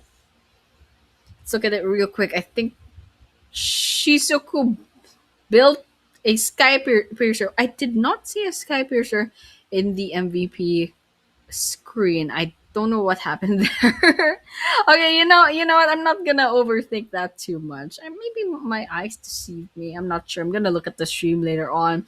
I'm dotting my eyes now. Okay, any other Sky Piercers? I'm not seeing any other Sky Piercers. And there's some items. I think Supreme really struggled with the items here. 6 minutes in, they only had one item. Their next item was 10 minutes in. That's the Enchanted Talisman. They needed all that mana so early on, but they went for the healing item first. And then Raphael, of course, really nice Scythe. And then they got the glowing wand as well. But okay, we got the in-game heat map.